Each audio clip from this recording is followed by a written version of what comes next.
Good evening and welcome to the Town of Somers work session and regular meeting of Thursday, July 11th, 2019. If you'd please stand and join me in the Pledge of Allegiance. Since we have some honored guests here, veterans of foreign war, if all of you could lead us in the Pledge of Allegiance, please do. Allegiance to the flag of the United States of America and to the republic for which it stands, one nation, under God, indivisible, with liberty and justice for all. Thank you, and be seated.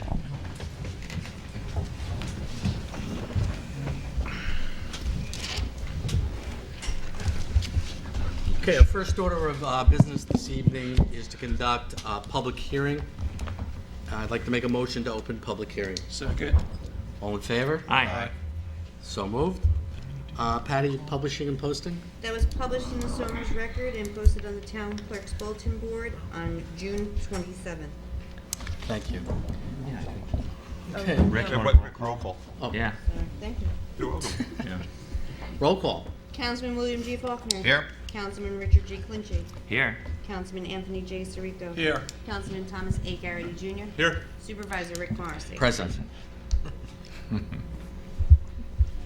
right, our first order of business, as I mentioned, was public hearing.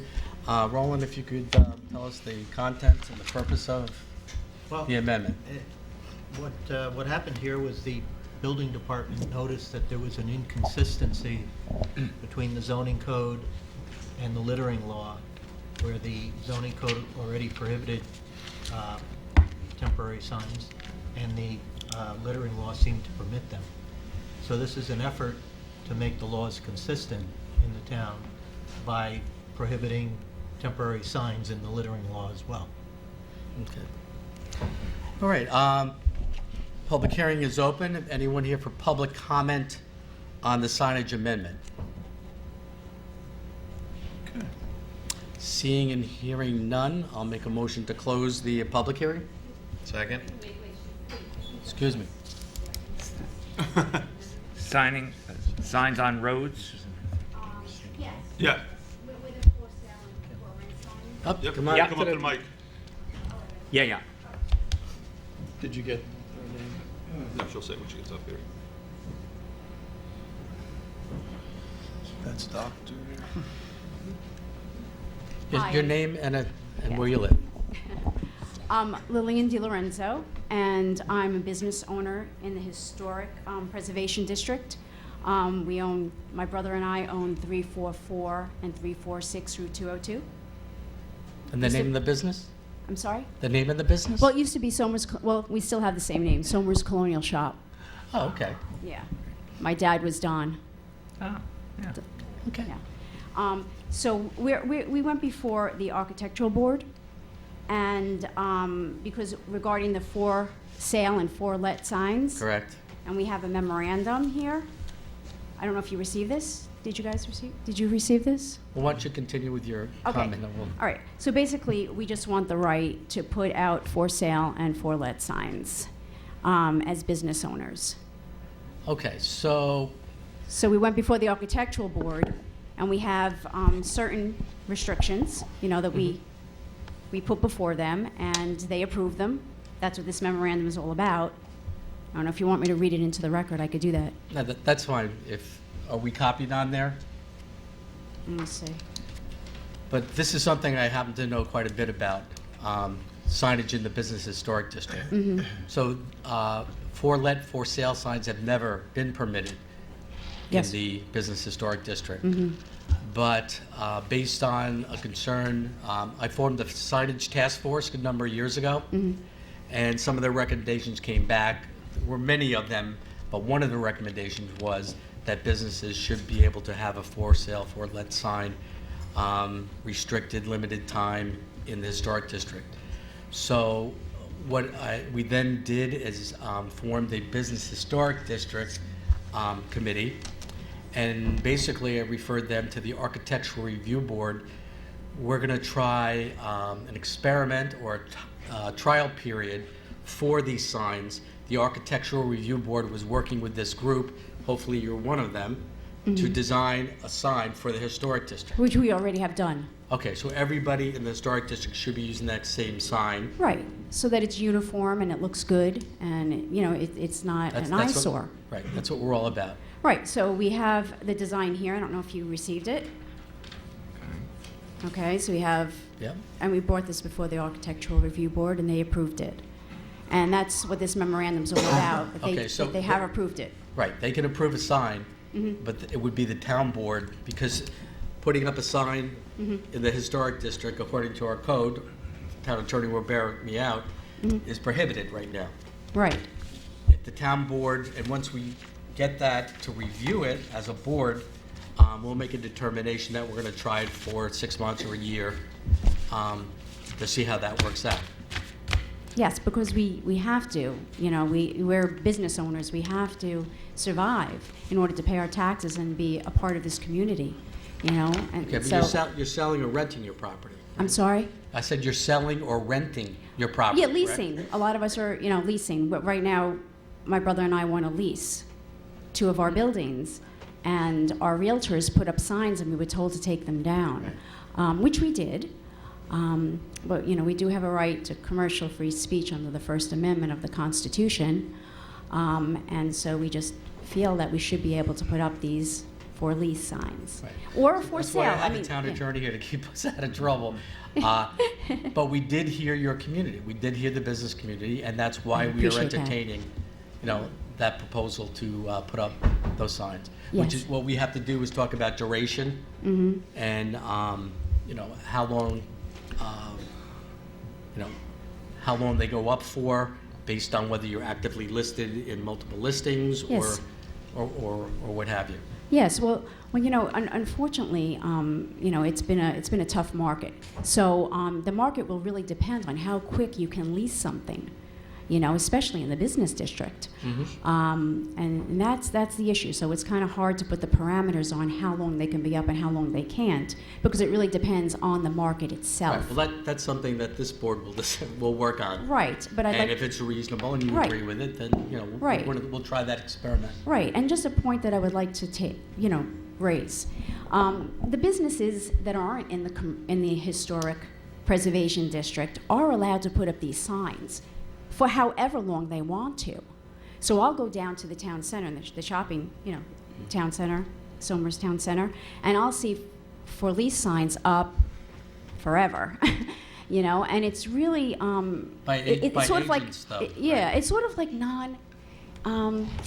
it goes against competition. You know, it's not fair competition among businesses in Somers, and we all pay the same taxes. You know, we're all part of the same community, and we all have to survive. And that's why we're entertaining an amendment to that code by trying out this trial period for sale and for let Right. signs. Right, and You what have I would like to suggest is that whatever restrictions are put on us as historic, you know, preservation district business owners should also be put on the other business owners in Somers. Why should someone, you know, 10 minutes away from me be able to put a for lease sign up for 12, 24 months, however long they want, and I'm being restricted? That really is anti-competition, I think. It's Okay, just well, not, and ma'am, you know, it's not You're fair. entitled to your opinion. Yes, But you and I happen need- to be in the town of Somers Yes. Business Historic Preservation District. yes, You're in a historic landmark building. right. But I'm We also a can't do business certain owner. things in this building if we want to. True, but The I'm guy al- across the right. street can. Right, but I'm just bringing this up because it just is plain logical, reasonable sense. I'm a business owner and I have a concern. I want to be able to pay my taxes and pay my utilities. That's all. Right. And I think we've heard you. Yes, thank you. We've worked with a number of different task forces. Thank We're you. waiting for the architectural Thank you. review board to get back to us with that. Thank you very much. So thank you for your comments. Oh, you're welcome. And do you have this or do you, You need can give this? it to the town clerk. I'm Oh, sure we okay. have it. Thank you very much. Thank you. Is there anybody else here to speak on the Thank you. public hearing on temporary signage? Seeing and hearing no one else, I'll make a motion to close.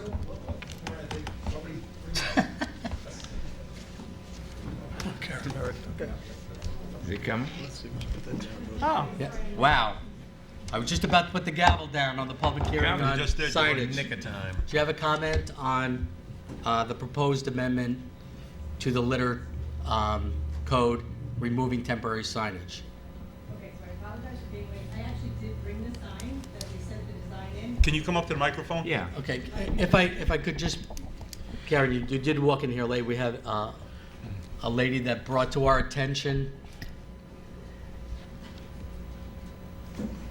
Okay, the public hearing is not on business historic preservation signage. Correct.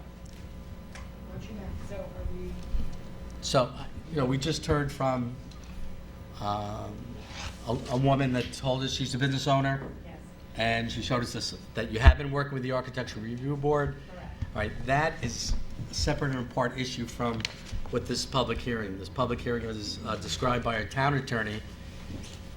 Our litter code has exemptions which are in conflict with our zoning code, which does not allow temporary signage throughout the town of Somers. So it does not deal specifically with the issue that we're dealing in the Business Historic District, which is you folks feel that you have a right to put up for sale and for rent signs. So we did have signage task force, you served on it. The Architectural Review Board has been working with you guys about designing a uniform sign that will be used throughout the Business Historic District. This hearing is not about that part. This hearing is about amending our litter code. Okay, A little different. So, so, So why are you here? so why am I here? Because you had an open house, I heard. That's why, and everybody else. look, So are we due to schedule to come back, or where do we? Sure. As What- far as what that? we- 'Cause we were notified to come, so. okay, well, doesn't Sorry. matter. You're We welcome welcome everybody to to come. come. We love the company. We love the company. But, no, we will be obviously working with you folks on getting that sign implemented for, a trial period. Okay, fantastic. So should I just reach out to Denise to figure out what do we take as far as next steps? Next step is, we hear from the Architectural Review Board with the design signage. Probably at our August 8th meeting, we'll put on the agenda. Back then, we can talk about, duration of the signs. Because presently, they're not permitted under the code. So this is like an exception to the code. Correct. So we'll Which we'll we're reach willing out to to do. Great, the is it- Architecture Review Board to go over this memo with them that talks about the sign and what it looks like. And then somebody will get back to you with the next steps. Fantastic. Yeah. And we And you'll come understand- back. Thank you. I We appreciate understand this is an important issue. it. Thank you very much. Yes, thank you. Okay. Hi. Building. Hi, Dr. Susie Morvick, President of the Somers Litter Task Force. I just want to clarify for the people that might not understand what you guys are doing. You're actually pulling away exemptions? Yes. Okay, so therefore, we're talking about posted signs on telephone poles, my cat's for sale type stuff you see all over the place. So we are now considering all those litter. Correct. And that means our task force can actually pick them up when we're picking up garbage, like Peter McManus does every week. I'll defer that to our town attorney. Sure. Because we don't want to get our hands slapped if And we're no out one- cleaning Yeah. roads. Well, I don't know who's going to slap your I hands think other that than. should just be town personnel. Probably be our code enforcement I would think. officer, our town would think. building inspector, and that crew. So we'll make sure we tell them if we see these signs. Yeah, that'd be a good idea. That would be good. I wouldn't pick them up yourself. No, That's- you that's what I protect do. yourself, really. That would Because be- what we normally do is we pick up the signs and we'll bring them back here, and Right. usually we'll notify Right. the sign owner. And if they we'd want love to have all you guys come help pick up trash. That would be Right, lovely. exactly. Do. The other thing is, as far as not picking them up or anything, is there any way we can get in the paper the possibility of explaining to the residents, these signs are not legal and these signs are? Because we come up against people all the time when we're picking up trash, and they're like, well, can I put that out there? And I'm like, no, you're really not supposed to. So I think there really needs to be a clarification with all the residents. That's a good And idea. put it in the paper and say, Sure. sorry, folks, you can't put up your for sale sign at the intersection of 202 and 139. Okay. Does that make Good sense? suggestion. Good idea. Okay, well, we'll be back on September 12th, right? All Okay. right, awesome, thank you. All right, thank you. Thanks, All right, I'm waiting for anyone else that wants to come up and How's it speak at back the there? public hearing. Nobody in the Guy parking at lot, the is door. there? Anybody else outside? All right. Okay, seeing and hearing no one else for comment of our public hearing, I will make a motion to close the public hearing. Second. All in favor? Aye. So moved. Additionally, I'll make a motion to adopt a local law to amend Chapter 118. Do I have a second? Second. All in favor? Aye. Aye. So moved. Okay, next item on our agenda is public comment. I'm sure we have a few of those tonight, so I'm going to ask you to limit your comments. I'll make a motion to open public comments. Second.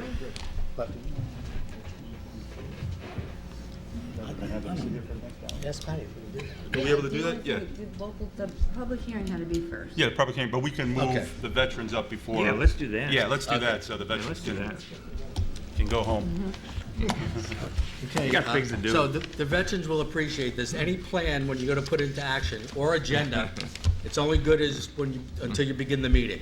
So we're going to move right to our presentation of a proclamation to the Somers Veterans of Foreign War. On the 29th of June, the town of Somers threw a block party, and we honored World War II, Korean, and Vietnam veterans. Many of you were there at that event. Many of you were not.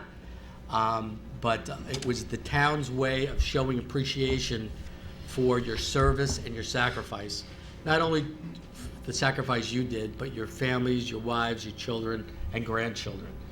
So I wanted to keep this proclamation separate from that kind of general honoring, because the Somers Veterans of Foreign War kept the celebrations of Veterans Day and Memorial Day in the public eye for many, many years.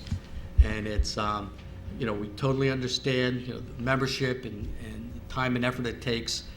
Fortunately, we've had some community groups step up to fill your big shoes, and hopefully they'll do it as admirably as you have. So if I could have the veterans just come up.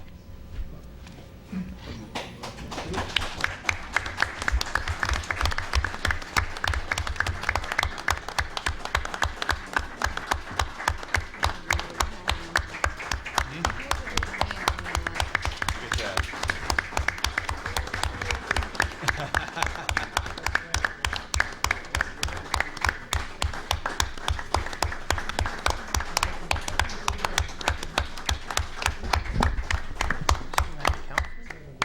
If it weren't for you gentlemen, we wouldn't be standing here now.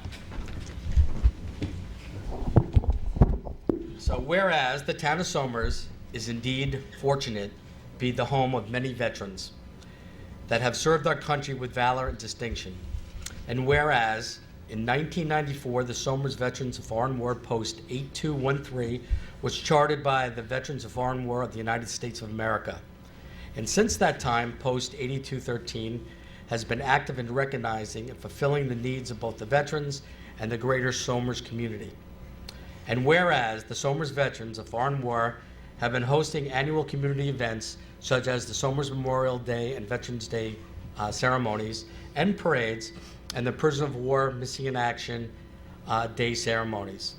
And whereas the Somers Veterans of Foreign War have shown support and dedication to our country by lining the roads every year with American flags, handling of the American flags, drop boxes, properly disposing of worn flags. They also participate in several scholarship programs, award ceremonies, and the community outreach programs.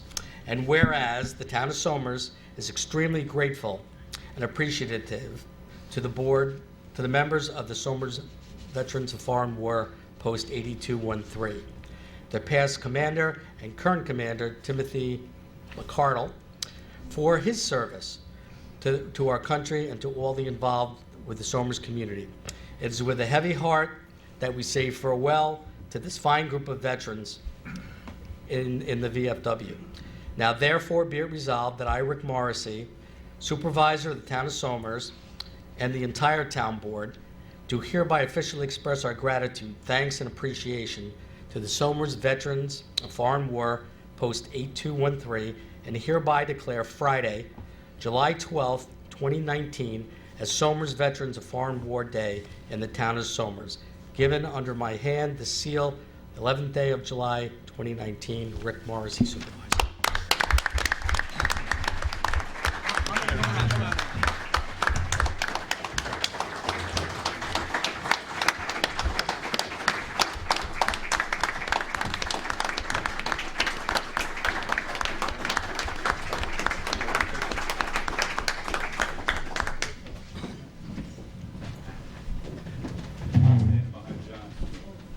Why don't we all come over this way?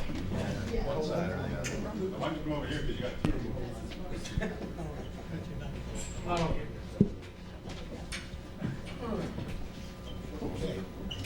Rich? Yeah, I couldn't see it.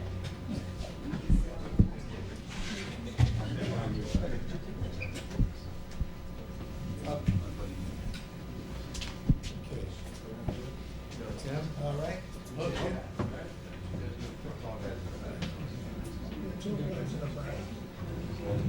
Yeah, look that way, Johnny.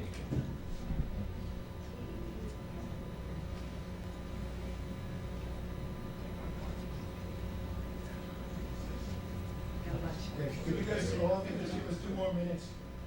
Nick has something he wants to say as a World War II veteran. Yeah, as I stand here to receive these honors, I do not take them for myself, but for the millions of men and women who served to protect us. They put their lives in danger and injury. They served on the land, they served on the sea, they served in the air. They also served in the great cities and in the deep jungles. They served in factories and on the farms. Their school kids collected salvage, metal salvage, and bought stamps, saving stamps, so that they could show their patriotic feelings. They were all united together by the love for their country. Thank you.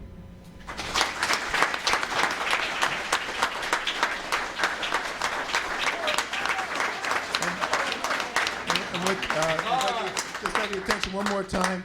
I would just like to take a moment of silence. Going to read the names of the departed members, recent departed members, and we can just have a moment of silence on them after I read them. Fred DeLuca.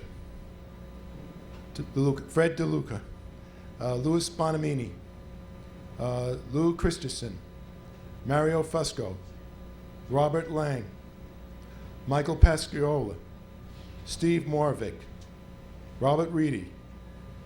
Alphonse Labasso. Moment of silence for them, please. And Al Maury.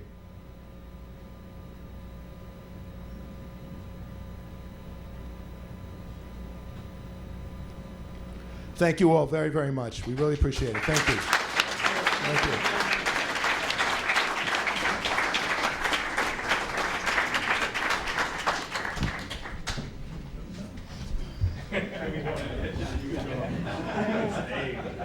I'm glad you stayed this long.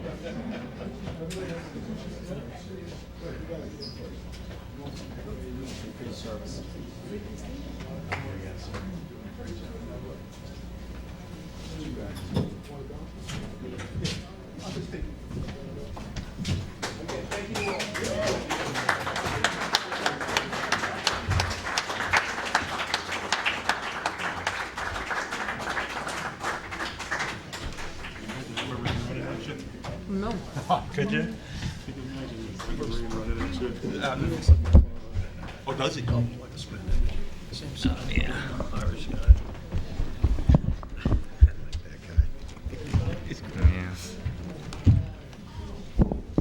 If I can just add to that, having those guys here from all the things they've done, just for me as a history teacher, let alone just as a resident or a citizen, the stories they could tell, these guys who were in World War II, Fred, who was at D-Day itself, to be able to ask those questions and hear those answers, it just makes you swell with pride and sort of amazement, and the humility with which, when you talk to those guys, the humility with which they describe what they did, even at D-Day. And I think, you know, we did something in town a while ago where we took verbal histories of people from what you're doing on 9/11 or others. And I think that maybe is something that we should do, is get a verbal history of what these people remember, of the things that they've done in serving the country, and in many cases making the world better. And I think that's something maybe we should take an initiative of, is get those memories on in some sort of recording form that everybody could hear. So I'd favor that. Well said. Well said.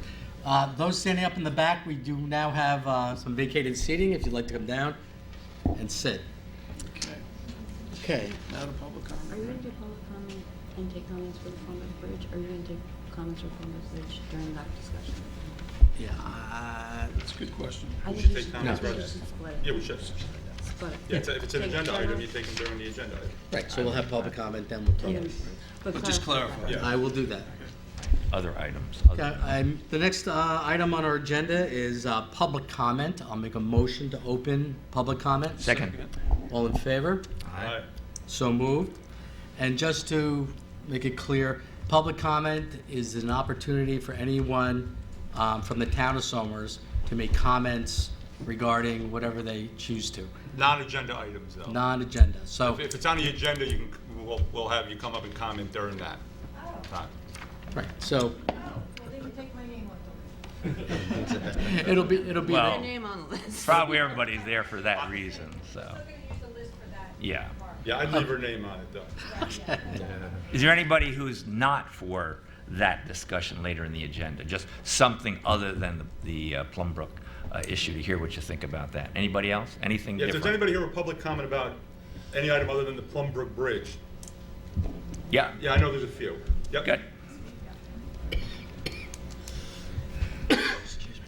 Hi, my name is Linda Luciano, and I live at 10 Walker Drive. A month ago, I came here and spoke to you guys, and I'd like to speak again about the Luna Bar and Lounge on Route 118. Since they have received their 3 summonses in May and are now going to court, they have lowered their music, but it can still be heard off the property lines. And that's only until their court case is over. I'm sure the music will go back up. Patrons are still leaving there drunk and making noise, disturbing the peace.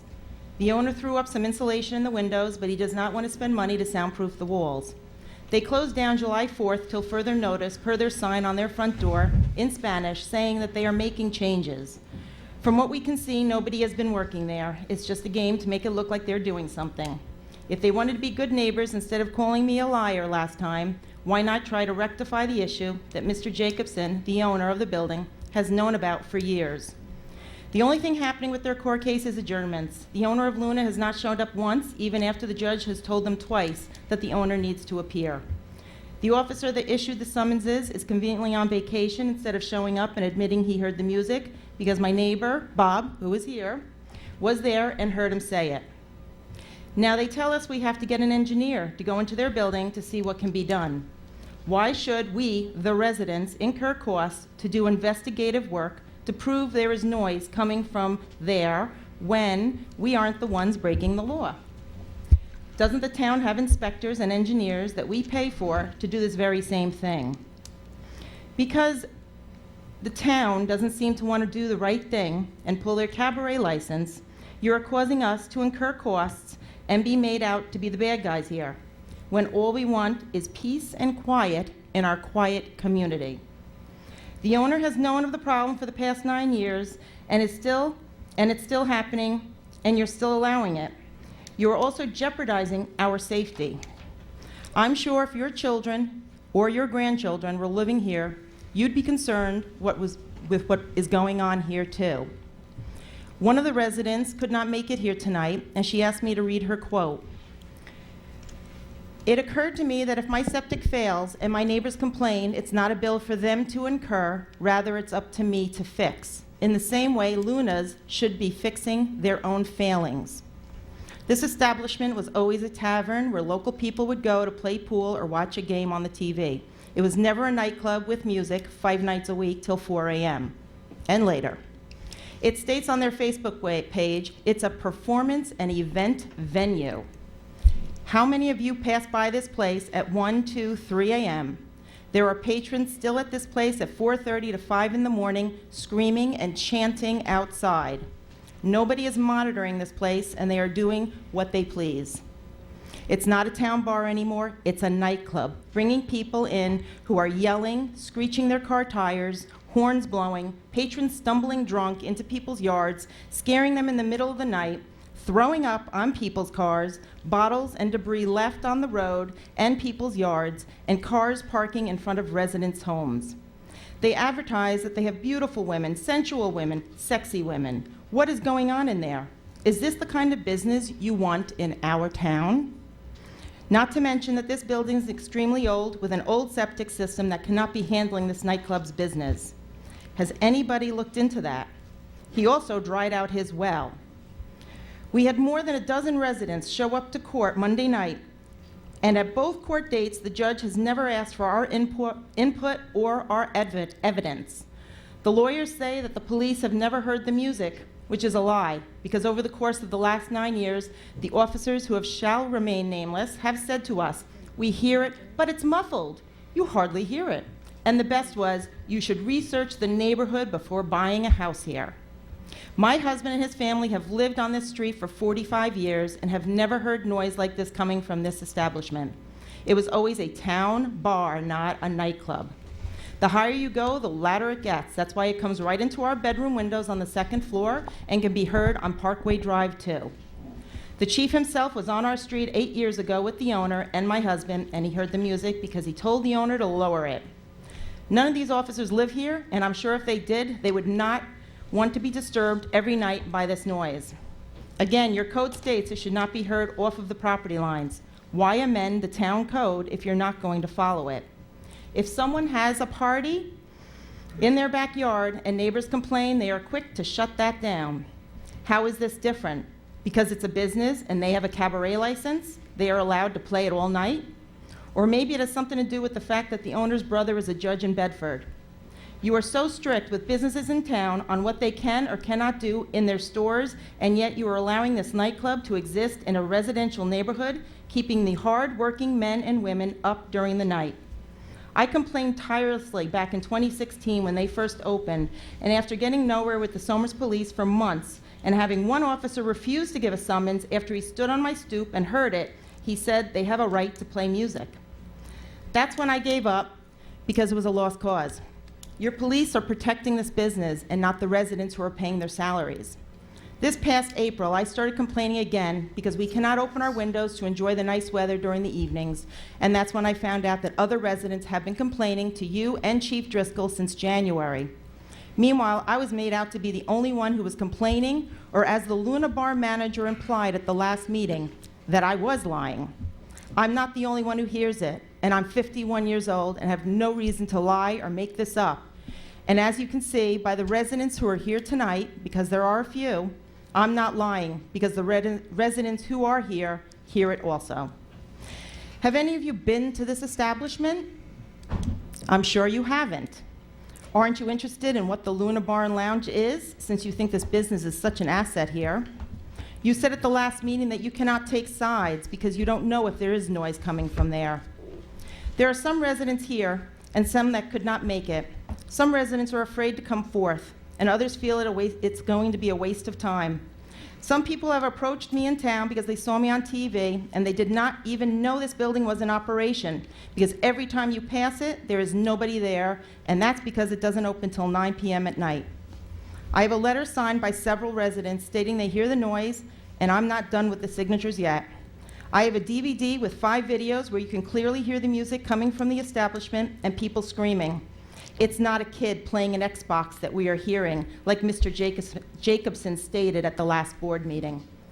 I have the records from the New York State Troopers showing people have called them, asking them to go have them lower the music. What more do you need?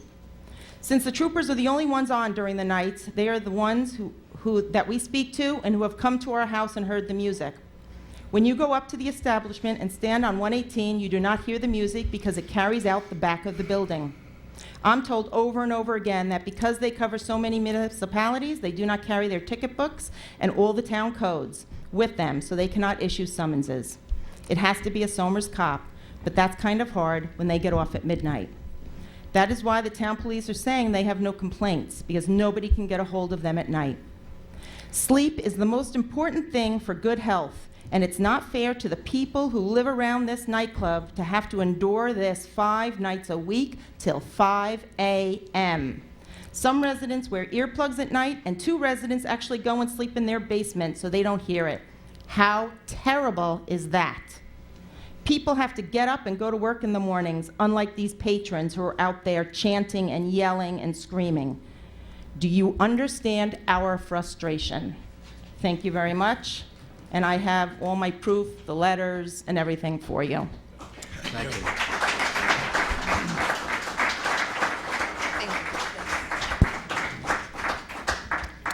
You know, I don't doubt anything that you say, Linda, and if you say it's 5 nights a week, that was going to be one of my questions. The only thing that I would say is that my knowledge of the police department here is that their integrity is of the highest, and that is you may have a different opinion, that is my opinion, and I do believe the chief's honesty and integrity, in my mind, and I would think most people, is unquestioned. The rest of what you say, I don't doubt what you're saying. I don't doubt, you know, and certainly I would think we'll do some investigation. That part there, though, I would probably not say that again. Thank you. Anyone else here for public comment? Not related to, yeah, Pat? Pat?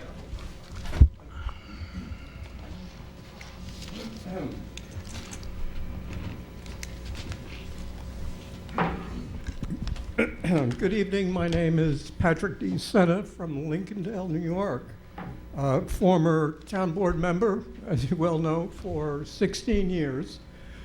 Honorable board members, town clerk and assistant clerk, and town attorney, who we should not forget. First of all, let me say I was honored to be here tonight with the veterans. I don't know who's left here, but they deserve such credit and applause from us for standing up and preserving the values in our country. So the issue I'm here to discuss, I had trouble deciding whether to come here tonight to discuss it, because it's not a strictly local issue. It's really more of it's a national issue that affects the thinking of local people, our fellow Somers residents and residents of all the towns in the country. I'm here to recommend to you, the town board, to discuss and draft a sense of the community statement regarding the treatment of the children and families down on our southern border. Again, this is not in the tradition of a local town board issue, but I think it rises above strictly local thinking and requires that at the local level we speak out to issues which are changing our country and the values that these men and women fought for so hard in their service. So I am just recommending that you issue a sentiment of the town board criticizing severely or even condemning what's happening down on our southern border, which could ultimately one day wind up happening in localities around the country. So that's my statement. Thank you. Thanks, Pat. Thank you. Thank you.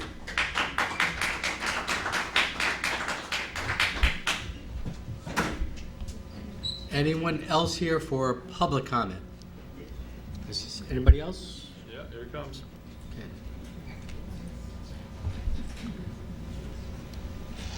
He's waiting for them to get out. He's just waiting for the, there we go.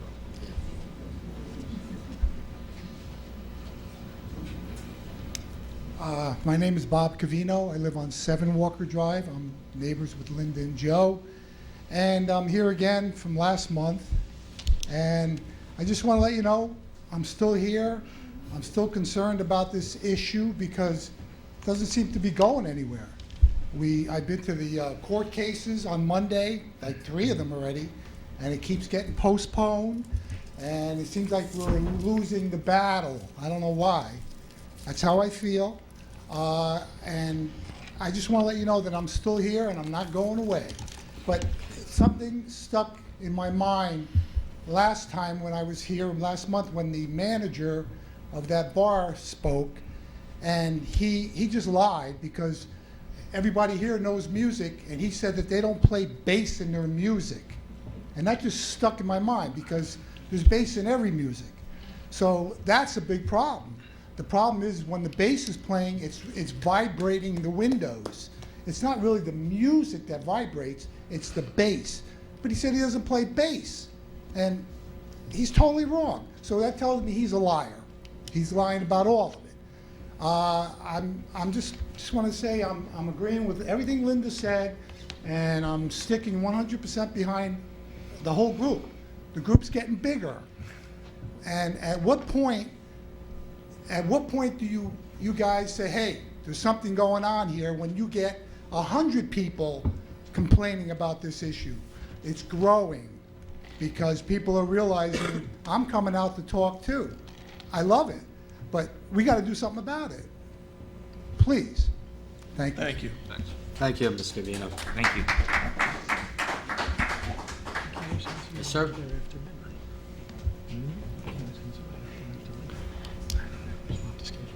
Good evening. I would just wanted to also speak out on. And your name and Oh, address? I'm sorry. My name is Mike Matute, and I'm here with my mom, Rosa Sagbe. We're residents on 22 Parkway, and just wanted to also further express that although we haven't heard it to the degree Linda has, we have, without a doubt, certainly heard the bar play on multiple occasions late at night. My mom's a light sleeper, and she has personally woken up to the sound at 3 a.m. But because of how loud it's playing, and we're actually right directly, if you were to look at it, our house is located almost directly behind the Luna Bar itself, so we get that direct audio from them, and we can hear them. And I live on the second floor, so I have also heard it many times when I've left the window open, but more recently we'll leave the AC on, so I'll keep the window closed. But when I have left it open, I have heard it too myself. We're not sure if we're allowed to complain up to that point where we live personally, but just to further emphasize how of the disturbance as it is up to where we live in Parkway, and if our fellow residents that are here that live in Shenorock, know where Parkway is, it's some distance from the bar, but you can only imagine how loud they must be playing for us to be able to hear it. And I even wonder if people on Crest, the street behind us, can hear it. But this is just to further emphasize how much of a disturbance they are to all of us. Thank you. And what times of night did you say you heard it? Ranging between midnight up until, my mom has said, 3 a.m., 3:30, even 4. Thank you. Thanks. Thank you. Thank you. Is there anyone else here for public comment that has not spoken before? Joe.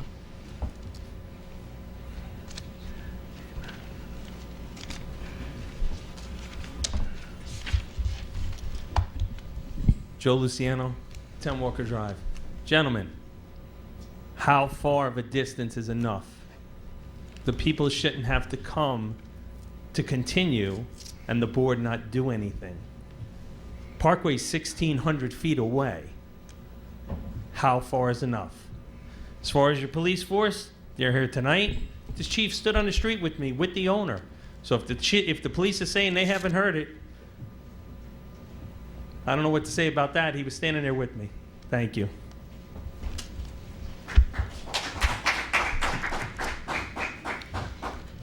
Anyone else here for public comment? Okay.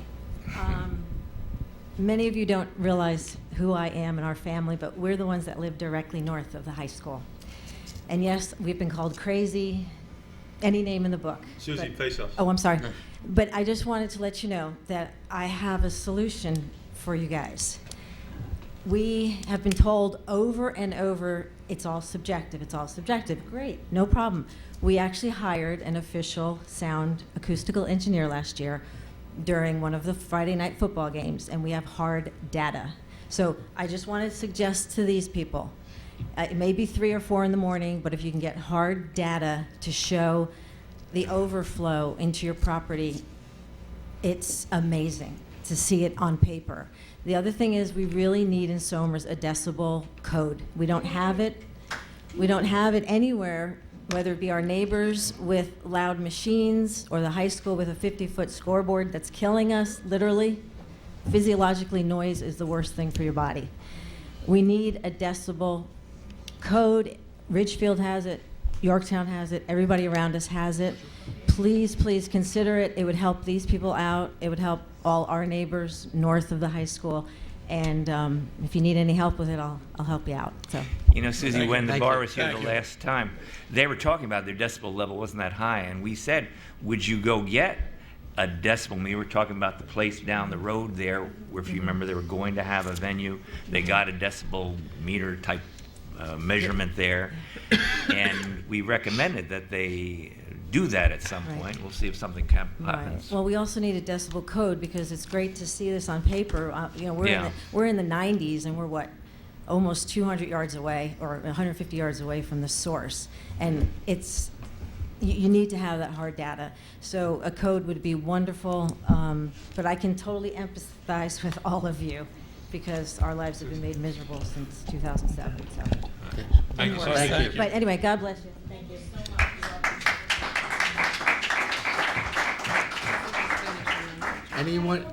Anyone else here for public comment? Okay, hearing, seeing none, I'm going to make a motion to close public comments. Second. So moved. All in favor? Aye. All in favor? Gee, Pat. Okay, next item on our agenda is department reports. I have reports from the town clerk, building inspector, zoning board of appeals, plumbing, bureau of fire prevention, parks and recreation, planning and engineering, tax receiver, and director of finance. Thank you. Guys, take it outside. Okay. Gentlemen, either go up in the back room or out the door. You're doing good. All right, the next item for discussion is Plumbrook Bridge. We do have a sign-up sheet, which my intern Eleanor will read your name if you signed up for it. Before we begin the discussion, I just want to comment on, I've gotten a number of emails regarding this situation, and one of the ones that stuck out was, why now? As most of you are aware, the DEP came to the town probably 2 decades ago with a plan to rebuild the Plumbrook Bridge, but instead of rebuilding it, they blocked it off and walked away. Why now? Now because the New York City Department of Environmental Protection has petitioned the county for permission to take the bridge down. They need permission from the town as well. So I've had a conversation with the Deputy Commissioner of the Department of Environmental Protection, who said, in fact, they are responsible for maintaining and reconstructing the bridge. One of our planning board members, Nancy Gerbino, brought to my attention probably a year ago. She gave me a copy of a 1901 agreement with New York City and the town of Somers in Westchester County that they would be responsible for maintenance and rebuilding of that bridge if so needed. So if I'm just mentioning this as a preamble to comments tonight, tonight's purpose of this discussion about this is I would ask the board at the end of the discussion to pass a resolution requesting the DEP to, number one, giving the town's permission to deconstruct the bridge, and number two, to reconstruct the bridge. Now, all this does is puts the wheels in motion at the DEP level. It could be years before that bridge gets demolished and rebuilt. It's obviously going to get demolished sooner than they begin anything else, but there are 3 bridges involved. So this is the town's last chance to get anything done with that Plumbrook Bridge, which you're going to hear is a major artery and a public safety concern. So with that preamble, Eleanor, if you could read off who's next for comment. Rick. 3 minutes, no repeat. Okay. Okay, John Keane. Say it now. Okay, we have a lot of speakers this evening, so I'd like to, with all due respect, keep your comments to 3 minutes or under. If I may have a few seconds over 3 minutes. Couple of seconds we can tolerate. Just to create some context before you start the clock, I spent 15 years on the Somers Planning Board, 2000 to 2015. I've completed the training for certified professional in erosion and sediment control and multiple refresher courses in between to keep up with the technological advances. And so that'll provide some more context for my comments. This board is proposing to demolish the Plumbrook Bridge and erect a new bridge in its place. Well, let me stop you right there. One other thing I failed to mention, this is DEP's responsibility. This is at no cost to the town of Somers. So it's not the town of Somers deconstructing or reconstructing that bridge. I fully and completely understand that. Okay. That's not what you said. The funding will come from New York City, from its 20th century maintenance agreement to replace certain bridges affected by their water supply, a New York State grant, maybe, and Somers bond funding, maybe, if necessary, paid for by Somers taxpayers. The cost of all of this, when this issue came before the Somers Planning Board in 2006, and we did have multiple sessions on it, was about $9 million. So for me, there are 2 important questions that need answers. Is it moral? And is it legal? So let's look at the moral aspect and focus on financing.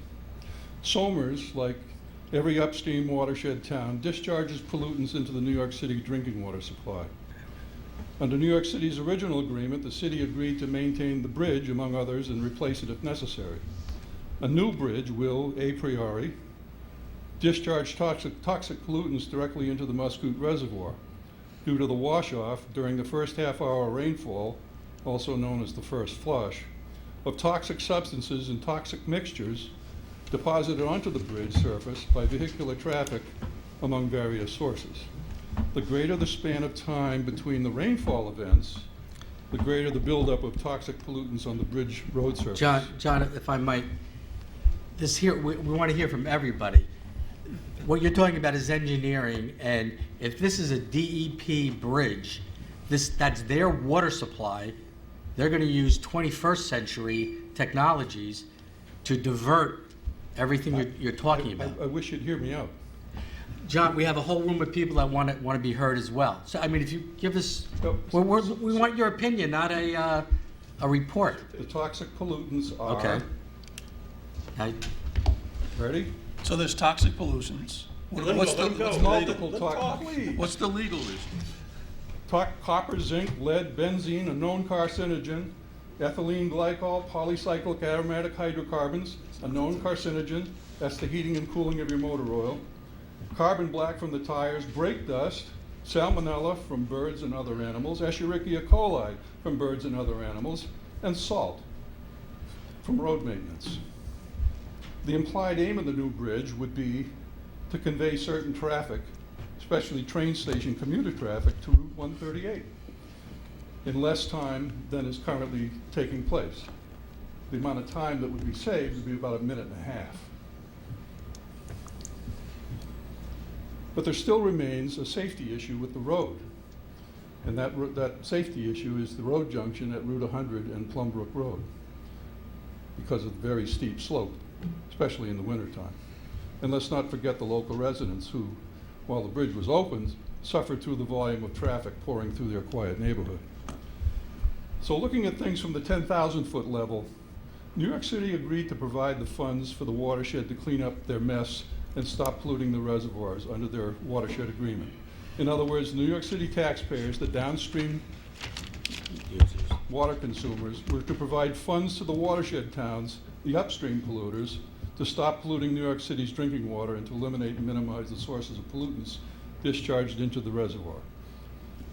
So, directly or indirectly, Somers, if you agree to allow them to come into, forget about destroying, demolishing the bridge, but to replace the bridge, you're part of the issue.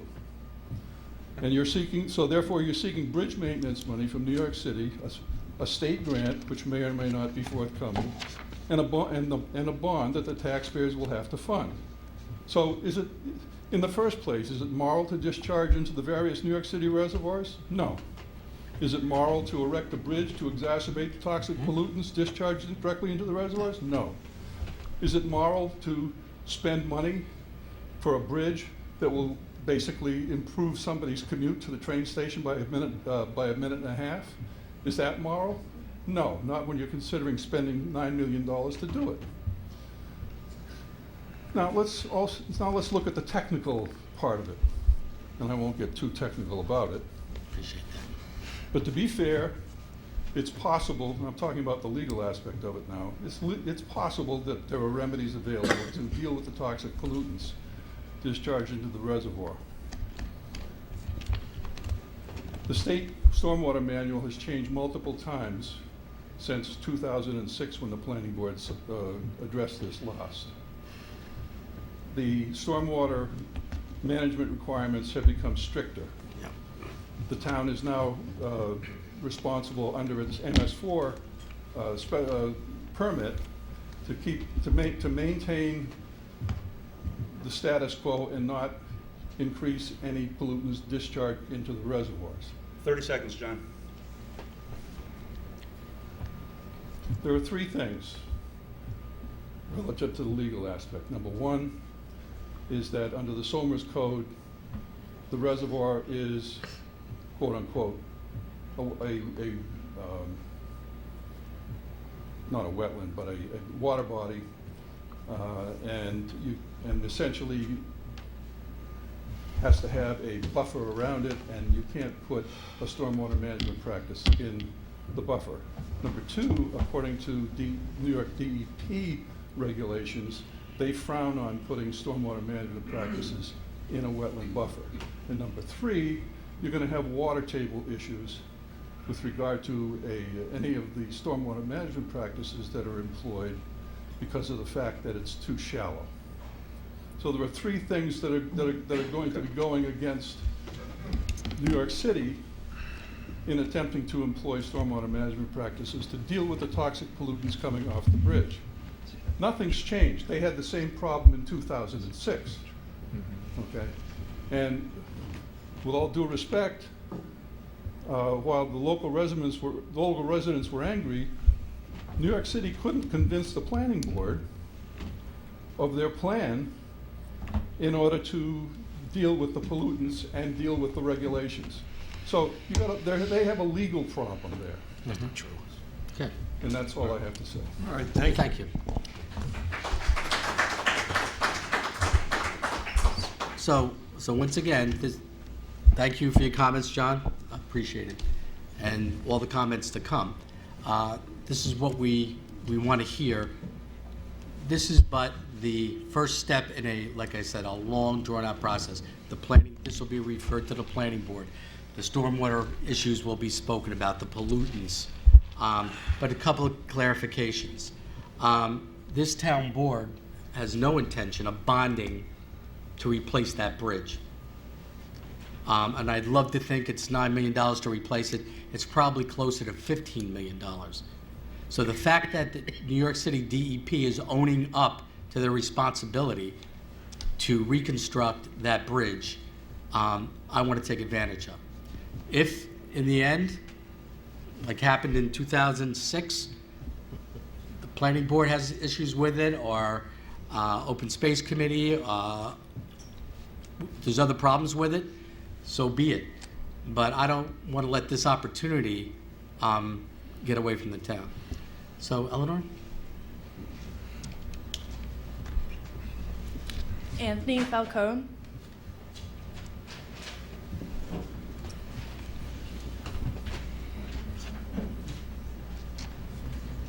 Good evening. My name is Anthony Falcone. I'm a 13-year resident of Somers. I'm also a licensed professional engineer. I want to advocate for the restoration of the Plumbrook Bridge.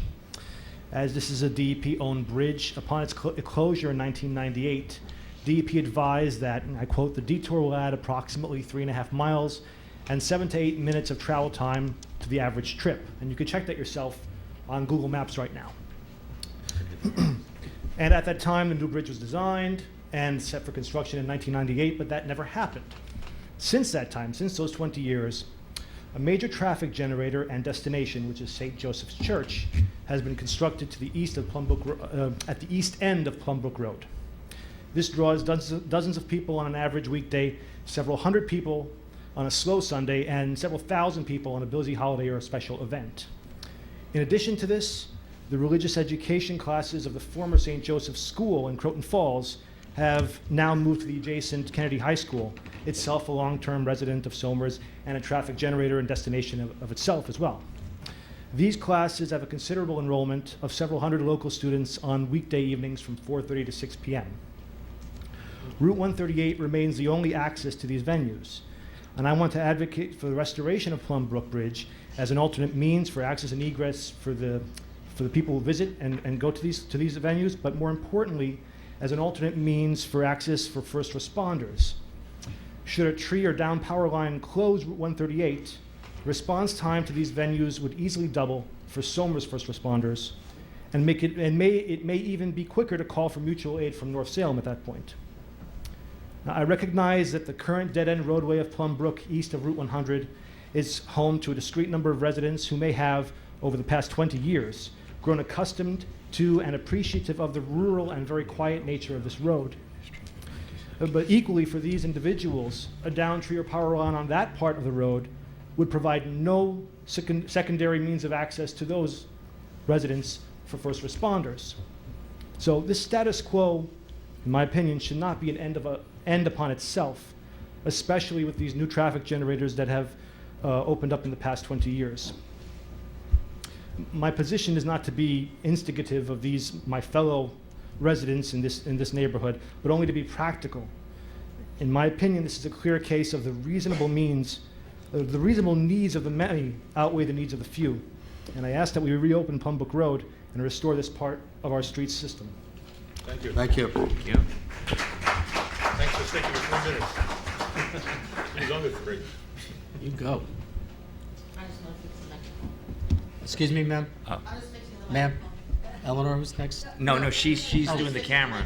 We got to get better sound. Yeah. She's with the crew. Yeah.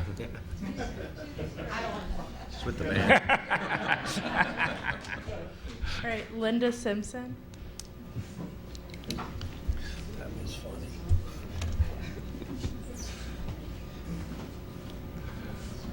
It's a teacher vlog. Hello, board. Thank you for letting us all have a chance to make our thoughts known on Plumbrook Bridge yet again. 15 years down the line, or however many years what is it now? 13 years down the line. So I live at Plumbrook Road. I'm probably not in favor of reopening this bridge to general commuter traffic, mostly because the intersection of Plumbrook Road, where it doglegs over into the bit that goes up to 139, is already a traffic black spot, and I strongly feel that if that's reopened, it's just going to be a source of a lot of traffic accidents, especially because, people are in more of a hurry than ever. As far as the gentleman who said that it adds 7 to 8 minutes of commuting time, my husband's been commuting to and from Goldens Bridge train station for 13 years, and it takes him at most 5 minutes to get to and from Golden Bridge train station. So I can't imagine that he's going to save 8 minutes of time if that bridge was open. But yeah, the bigger issue is that it's already a traffic black spot. There are already regular accidents there. There is a steep slope going down the side near the bridge, and it doglegs all the way around. It doesn't just dogleg over 100, but it doglegs when it goes around by Beth Berman's house. And, you know, we've had trouble with people trying to speed on that road. You know, Plumbrook Road and Sunderland are both coded to not have heavy vehicles on them, I believe. And I just feel that if that bridge is reopened to general traffic, who's going to police it? Who's going to stop those large vehicles from using that road to get to and from 139? Sunderland will see increased traffic. There's a lot of people who go walking, a lot of children on Sunderland, people walking their dogs. I see people walking every single morning on most days of the year. So needless to say, the people who live on Sunderland and Plumbrook are probably going to suffer the most in terms of increased traffic. The other thing I wanted to mention, I like the idea that they had about 13 years ago when they were talking about making the bridge available for emergency access only. I don't have a problem with that. I think that would be a great idea, you know, and if walkers and bicyclists could go over the bridge, I think that's a great idea. But you know, I was just curious as well, has the population of Somers increased substantially since this was brought up in 2006? I'm just curious. Several thousand. Several thousand. Right. But is it, if I remember correctly, it was about 18, 19. Now we're at about 22, if statistics right. are correct. And presumably a lot of those people are children and, you know. Has there been enough of an increase in the population to justify reopening that bridge just to aid commuters? I mean, it's a really short distance between where Plumbrook Road goes down to the bridge to go up to the traffic lights up there by the old Elephant Farm or whatever it is. It's like less than a mile, I think. I'm sorry, what were you about to say? No, I cut you off. You're trying to do a traffic analysis, they'll do that.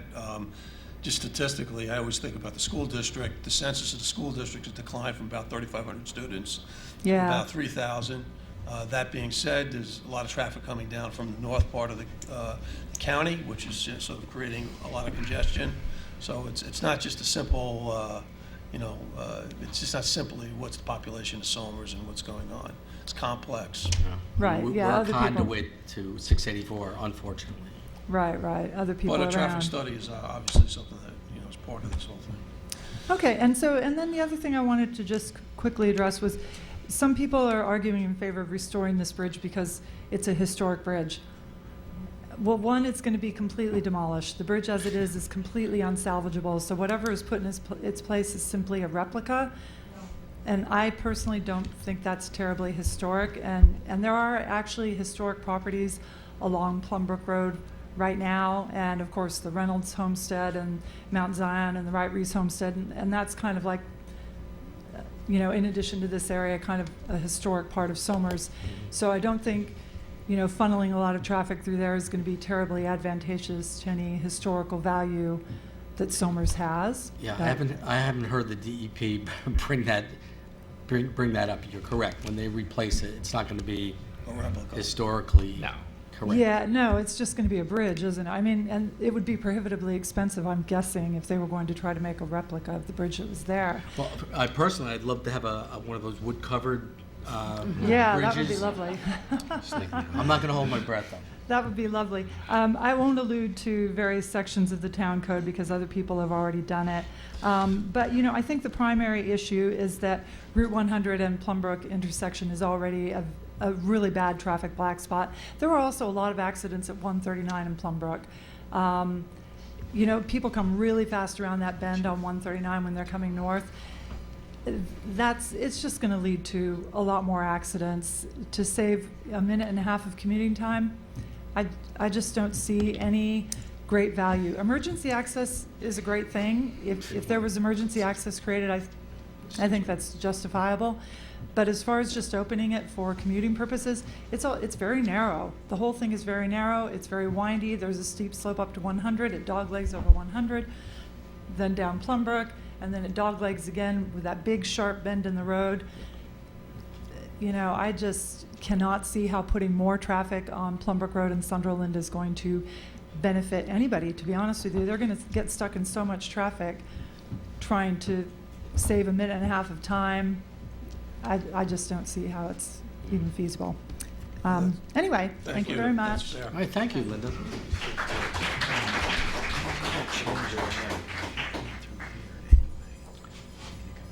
Beth Berman. Beth Berman?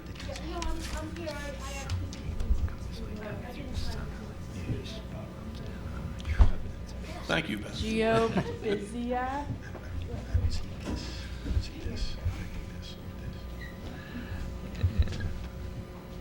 Hi, I'm Gio Biziak. I'm Brick Hill Road resident. The board already knows me from several times that I've come here to complain about Brick Hill Road and the amount of traffic that we get. So firstly, I wanted to thank Supervisor Morrissey for all the work you've done to improve Brick Hill Road and the safety of that road. Well, I defer to our police department and highway, who actually do the work. Yeah, I do thank them, and thanks to that, there has been improvement on Brick Hill Road. There are still some things that need to be improved on, but baby steps are baby steps, and I appreciate that. Okay. Now, I think the opening of Plumbrook Bridge would greatly reduce the amount of traffic coming on Brick Hill Road. And I think it's important that it's opened so that people that are coming in from Shenorock and that area, and I'm sorry, I'm not good with directions here, but people coming in from Mahopac, Shenorock, and those areas, they can come straight down Primrose and turn onto Plumbrook Road and then go into Plumbrook Bridge instead of having to come in through Brick Hill Road all the way around and go into Route 139 to get to Golden's Bridge. Those people are going to save the 5 minutes, I think. It's not the 1 minute and a half that some people think. Also, while I do appreciate the people from the neighborhood, from that neighborhood, that they've enjoyed a nice peaceful road or a more peaceful road, and now having extra traffic is going to make their lives a little bit more hectic. That's how we live. So I think it's only fair that we share the love and bring some traffic over to Plumbrook Bridge as well. And not that we all have it now at Brick Hill Road. So that's all I wanted to say. Thank you. Thank you.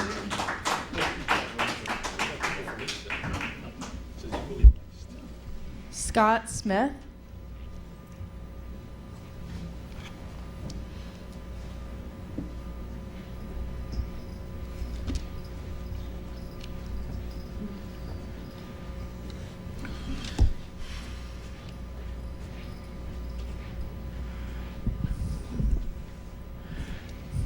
Good evening, gentlemen. My name is Scott Smith. I live on 19 Plumbrook Road, and I think that opening the bridge would only be good for the church. I see an emergency vehicle or a fire truck trying to come down Plumbrook Road and hit and try and make the 2 turns to get to the bridge. I don't find that a positive situation. I also figure that, I don't know if anybody knows about this or not, but the people that, the guy that bought that Somers Manor, at the back of the property, there's a 100-foot wide strip of land that is just enough to be a street with alternate traffic, which would be right on the corner where my house is. I think that would be very bad. So I just wanted to say that I think that putting in rebuilding the bridge would be great for the church, but it wouldn't be great for the people that live on Plumbrook Road. And that's all I have to say. Thank you. Thank you.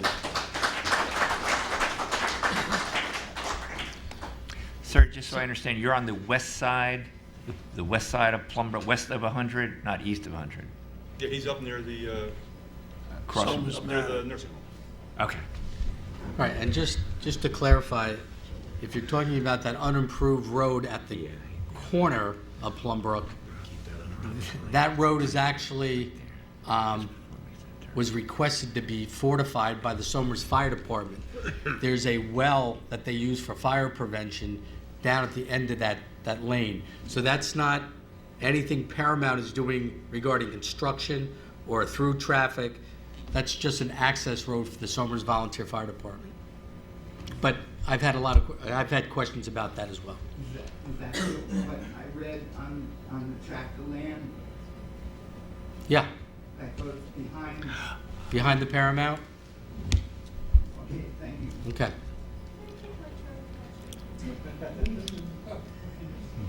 Wait, who's next? Well, this is Beth Berman. Oh, didn't Beth. speak before. She skipped. Pull that down to wherever you want it. So I live on the other side of Scott. Beth, just name and address. Oh, Beth Berman, 18 Plumbrook Road. And address the board, please. I'm sorry. So I live on the other side of where Scott lives. And so there's a 90-degree turn in the road there. Yes. And when people talk about a trade-off between, traffic on Brook Hill versus traffic on Plumbrook, it's really not the same because of the risks in terms of Plumbrook and how it's configured. When the bridge was open, I kid you not, there were cars that drove through my fence and almost through my living room 4 to 5 times. That fence in the front of my house has been rebuilt numerous times. People drive too fast, the road goes 90 degrees, and when you increase the traffic on that road, that's going to only make it worse. So, I mean, it's a hazard. It's not a trade-off in terms of traffic in one place versus traffic in another place. And, I mean, it's not just a quality of life issue that we're talking about. I mean, as Linda had said, it's also a safety issue. It's a safety issue with speed. The speed is not policed adequately at this point. People speed on that road. There are accidents on that road. Plumbrook Road itself, Route 100 itself is dangerous. So I think people really need to consider the risks on that road and not just the benefit of opening the bridge. Thanks. Thank you.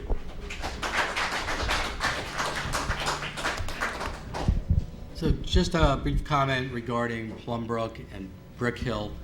I do at this point want to commend our police department for actually, getting out there, enhance when people come to us with those specific type of complaints.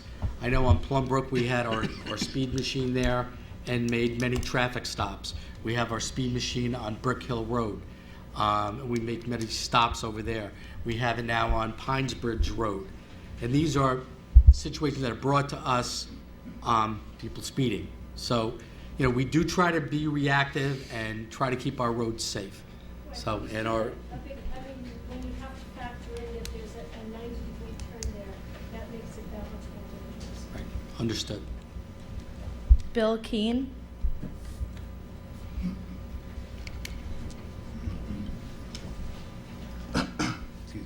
Hi, I'm Bill Keene. I live 11 Fairview Drive, which is in Horton Estates, right, which is west of Lincolndale, which is where I think about 30% of the people probably in the town live, and who are adversely impacted by this bridge closing. So it's not, it's not a minute, it's not 2 minutes. It's I mean, I did a rough calculation. I thought it was a day of my life in commuting. So, that's how I saw it. It's not a minute, and I do want to commend the town in how it managed, kind of development over time. I appreciate, probably as most people do, that with Pepsi and IBM pulling out, it was very important for this town board to protect the tax base to the benefit of everybody in this room. And so I, like most people in the town, didn't come before this board to complain about the traffic that was going to be coming past my house because Route 6 is being substantially developed, okay? The roads exist, the traffic laws, are being, enforced, and when all of these new developments were done, including the preserve, which didn't exist when this bridge was allowed to, close, the traffic studies were done for all these developments. And, and again, I, like a lot of people, didn't come up here to cry to this board, how could the preserve possibly be built? Because all these cars are going to drive past my house, right? And I could talk about blind curves around, 118 and, because believe me, there's more accidents there today because of all this new traffic, right? That has to go through town. There's no other way, right? And, I think the bridge is a town resource. The board is a steward of this town resource. And, as a town, you don't get to choose which of your resources you're going to maintain and which you do not maintain. I don't choose the pothole in front of your house not to be filled. And I do feel like that's kind of where a lot of this is, right? Just because you don't directly, you do feel, fairly to say, well, this will negative impact me. Okay, yes, it may. This is part of living in this town. Thank you. And clearly, I do hope that we do build a bridge.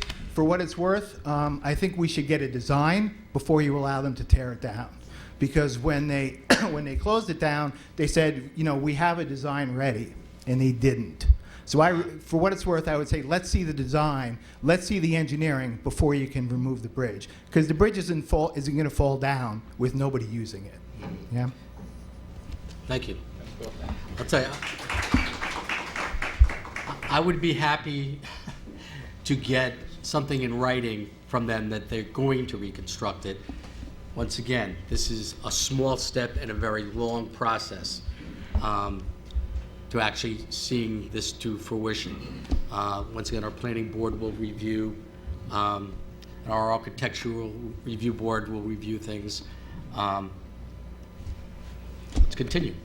Stephen Callinson. Collegian.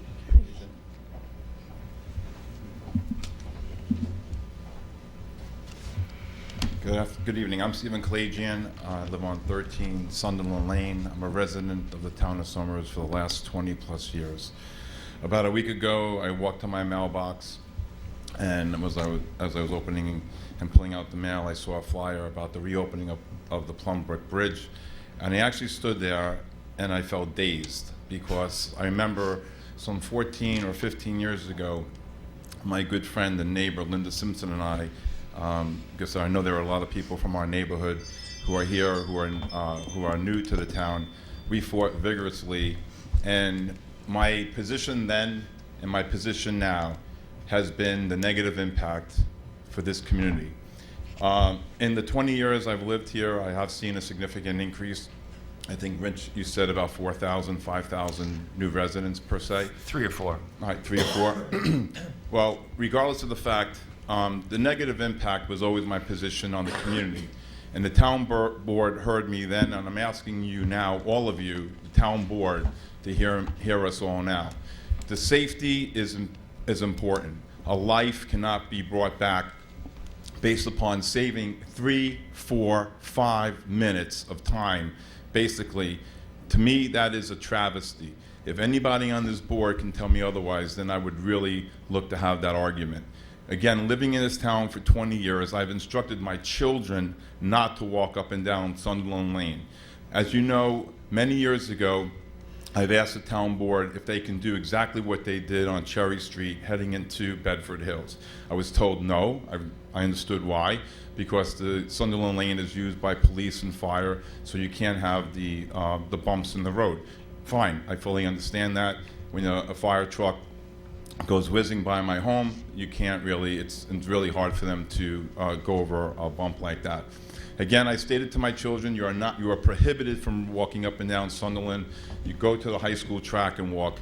I've seen cars speed by my home and other homes on this neighborhood at least 60 plus miles an hour. Times I really just feel like getting in my car and chasing just to get the license plate number. I remember one time when my son was going to kindergarten, and I actually stood on the stop sign across the street from my home, and 3 times I saw this car whiz by me at around 7:15 in the morning. And I actually, on the 3rd time, I got his license plate number. I didn't know what to do with it at the time. About 4 months later, I was at work and I said, I have a gut feeling. I'm going to drive through Kennedy and I'm going to drive and look up and down. I finally found the license plate. Calmly, I walked into the school, I reported it, and that person was brought in, and I asked that person if he remembered me because that person did something, an obscene gesture to me when he was driving by. However, again, my position then was the negative impact on this community. To me, a life is a life. Okay, I believe if you open up that bridge, it would have a significant negative impact, not just for the street on Sunderland or Plumbrook, but for the overall community. And I'm asking the town board here and now, those who said no then, say no now. Thank you. Thank you, sir.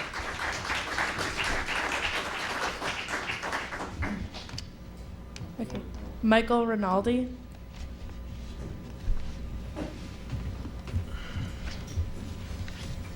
Hi, Michael. I made a few notes here. I live on 37 Sunderland. I'm a pretty new resident. Been here about a year or so. My wife's a teacher at in the schools, by the high school. So for me, it's not really about money or environment or, and apologies for kind of reading some of my notes here, or environment or kind of people shortening their commute by a few minutes. You know, there's lots of shortcuts and stuff, and that's great and all. But it's really about safety. It's really a safety issue. One, I'd say that turn is very dangerous. You know, if you have more cars coming through there, making a left on 100 with trucks flying down that road, it's super dangerous. It's already dangerous coming out of Plumbrook, making a left.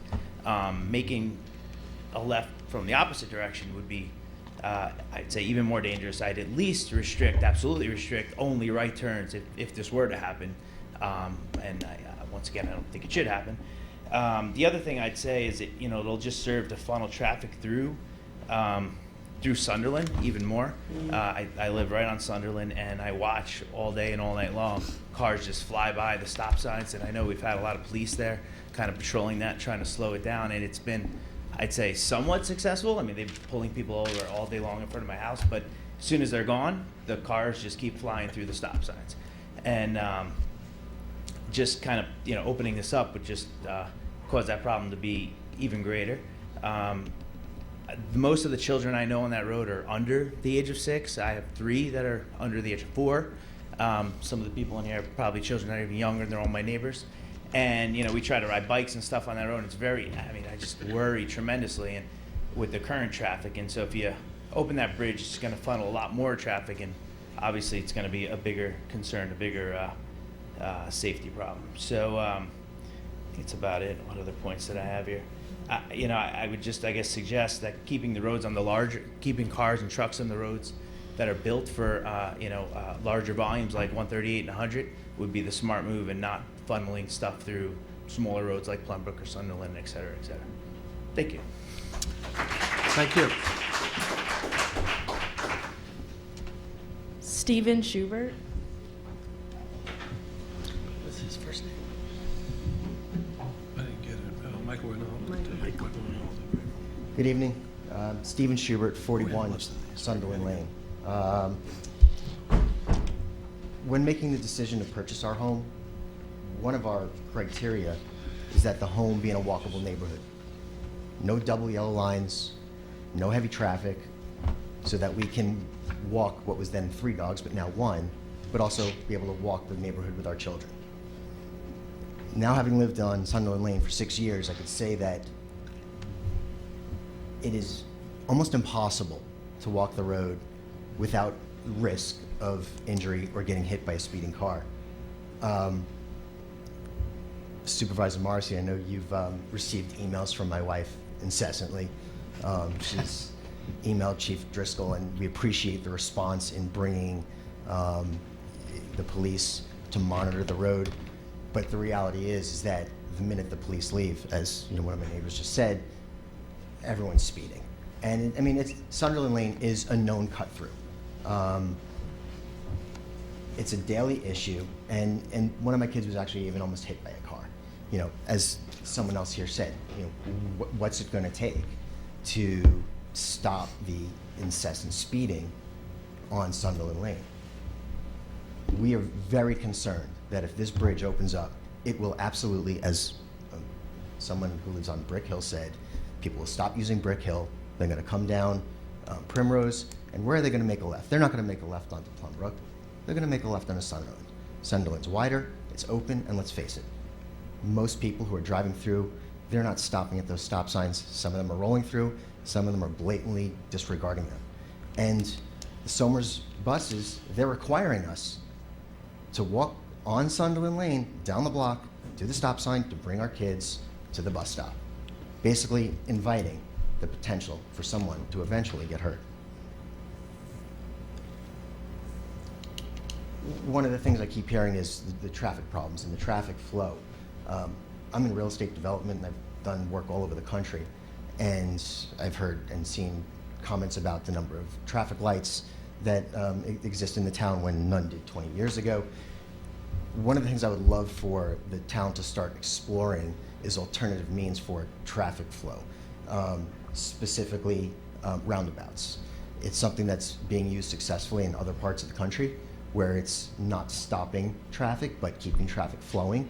It actually is known to reduce emissions. It's actually known to reduce fuel consumption and helps to continue to keep traffic moving.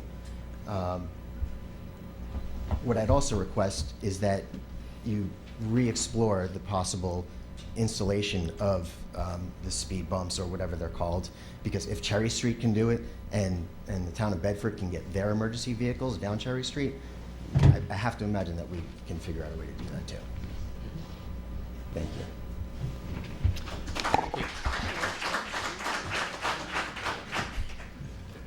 Nancy Gerbino.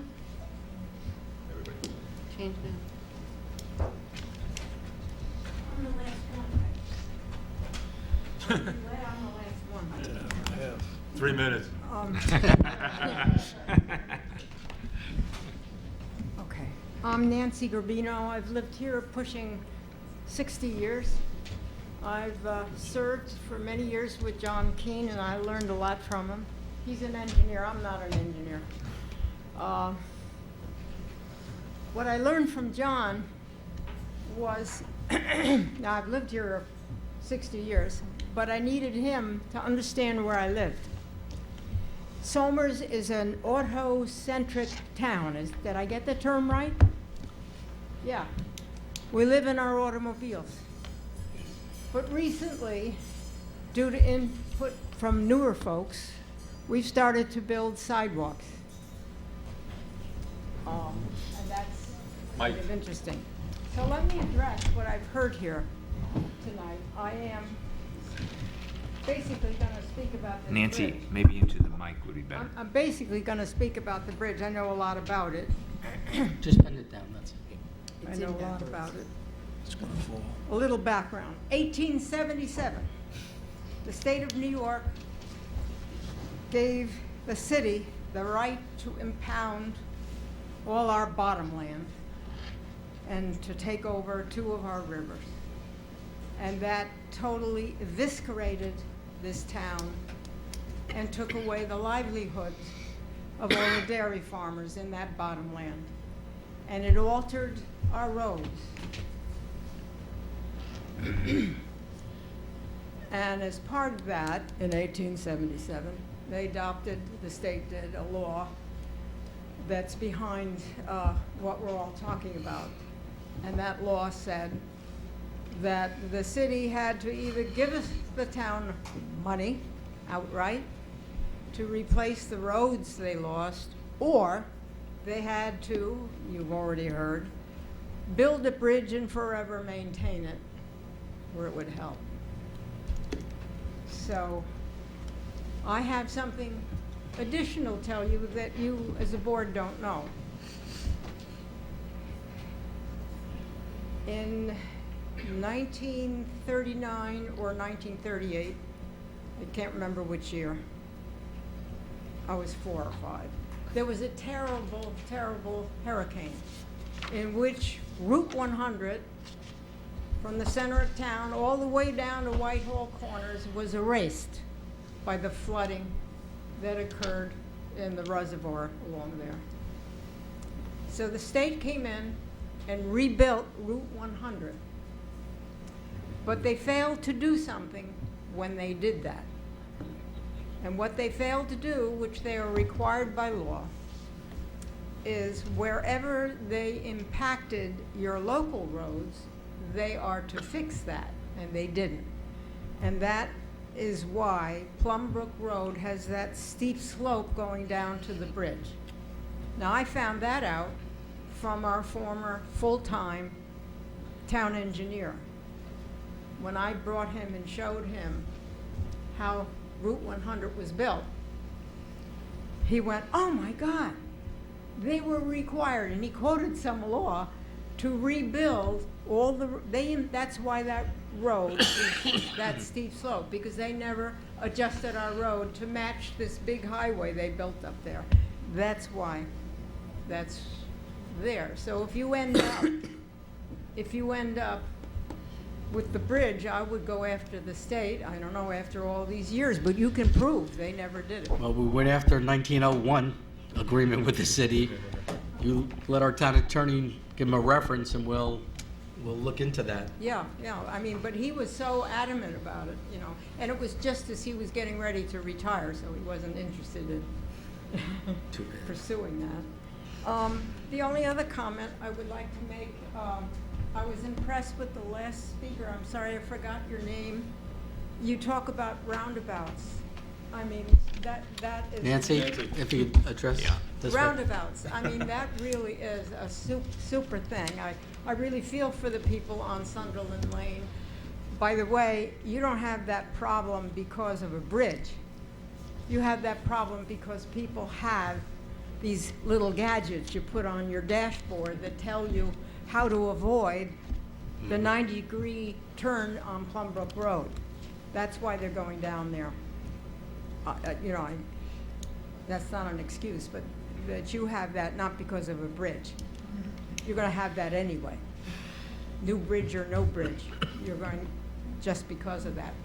So I would plead, in addition to what you've heard, pro and con, it's all in your lap, but I would plead that you do whatever you can for Plumbrook Road. Those 90-degree turns, I don't know what you can do, but if even condemning land to enable you to make a very unsafe, clearly a very unsafe situation. So that's all I have to say. Well, are you suggesting that in conjunction with the bridge, or just fix the roads? I'm not addressing, obviously, I support replacing the bridge, but I don't want to bore you with my opinion on that. You've heard enough. Well, that's what our discussion's about. But that's what the discussion's The about. other issues that you're faced with tonight, that people brought before you that are legitimate. Plumbrook Road is a terrible road. Both sides of Route 100. Thanks, Nancy. Well, thank you for the history lesson as well.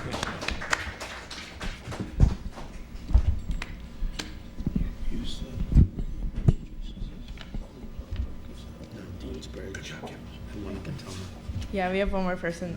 Linda Devaney.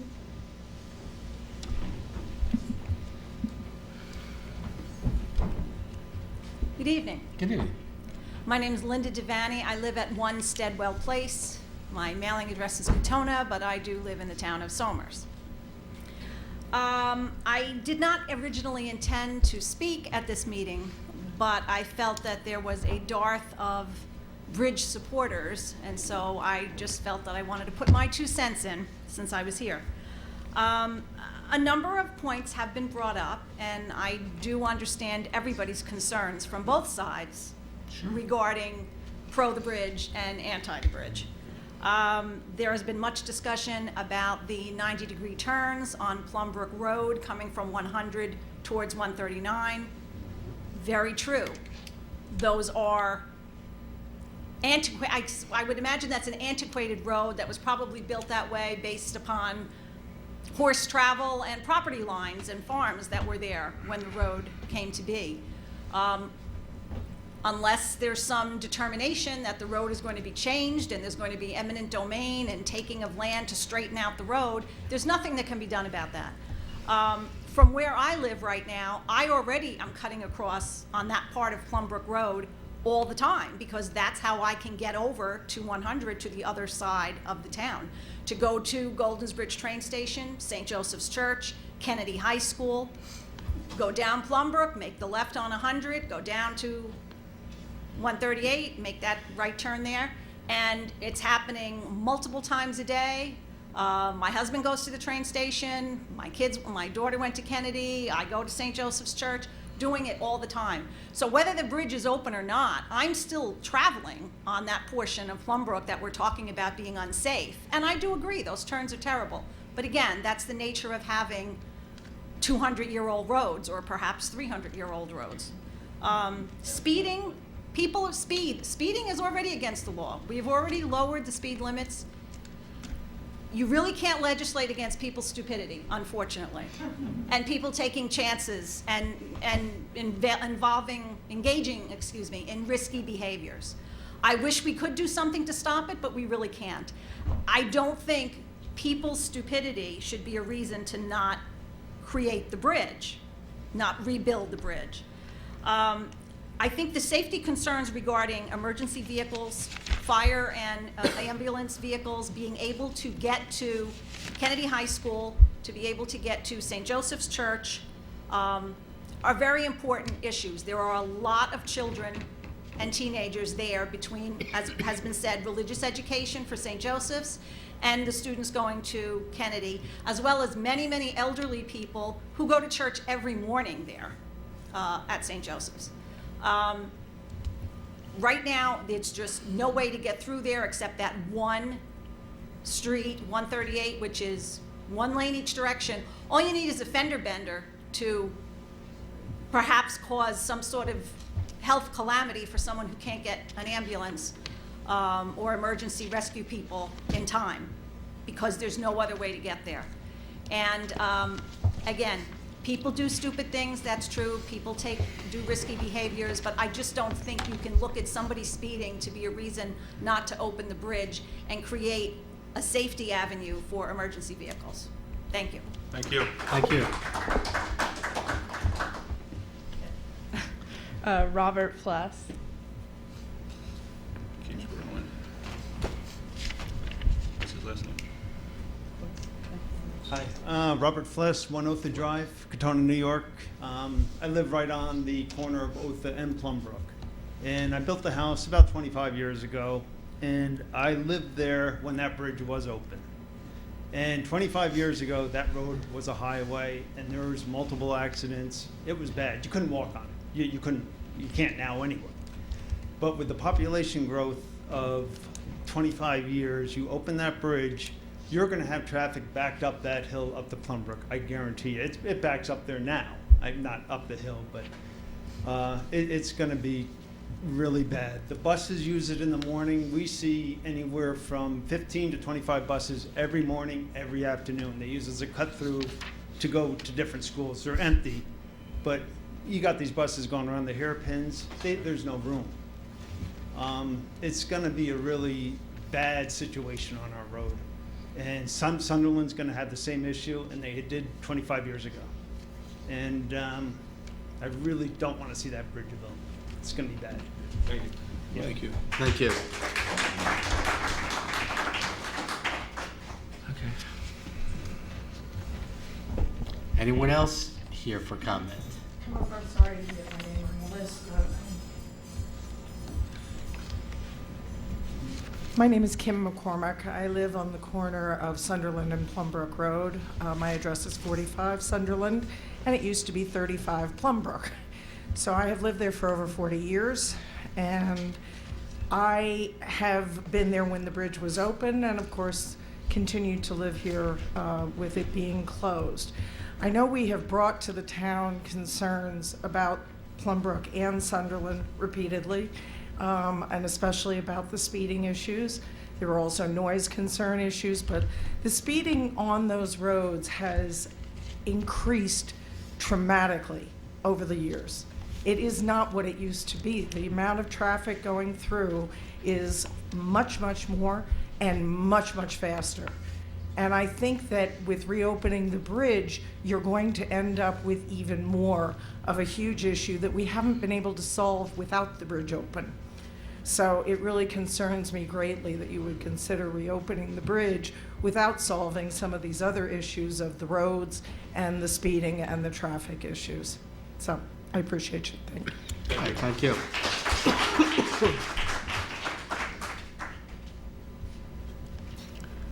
Stephen DeLizzo. Good evening. My name is Steve Delzio. I live on 11 Other Drive right off Plumbrook. And I just want to say that regarding opening the bridge, something to consider is coming out of Plumbrook onto Route 100 and then making the right. In approving this, if you are, please consider what you're going to do with that. Because traffic comes out there and they're trying to make the 7:48 in the morning. They come out and they pull in front of a truck and then they make a right onto Plumbrook. There's going to be an accident. It's going to be serious. So I just want to bring that up in considering this. Thank you. Thank you, Steve.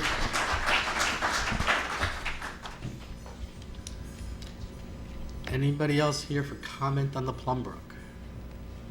Okay, seeing and hearing, well, let me add my 2 cents here. Once again, this is what local government's all about. So I appreciate you all coming out tonight and giving us your opinions. We need to hear this. Part of my interest in exploring the opening of this bridge is public safety. I have letters here from, in 2016, there was a New York State bridge grant availability. So we got support letters together from our local law enforcement and fire departments regarding trying to get grant money to open that bridge. At the time, I got a letter from the New York State Police. This was Doug Larkin, he was the captain at the time. The reconstruction of the Plumbrook Bridge would reap many benefits for the town, but most importantly, it would provide for the enhancement of public safety, which is our main concern. Board of Fire Commissioners, same thing. There's a 800-seat church, and I can assure you, Christmas and Easter, there's probably 2,000 people on a Sunday in that church. God forbid anything would happen there. There's at least a 3-mile detour that emergency services would have to take. So when we talk about loss of life, that is something that this bridge being reopened would certainly cut down on time. Kennedy Catholic High School, they are concerned about their public safety as well. And our own local police department would be in favor of reopening of the bridge for public safety concerns. As I said when I opened this discussion, this is just a request from the town to the DEP. If we pass a resolution tonight, doesn't mean the bridge is going to be built. There's going to be ample time for people to come in and talk about every issue you talked about with our planning board and some of our other boards. But as the town supervisor and speaking for the board, we believe it's in the best interest of the town of Somers to at least explore this. It's not every day you're going to get a $15 million bridge bought and paid for by New York City.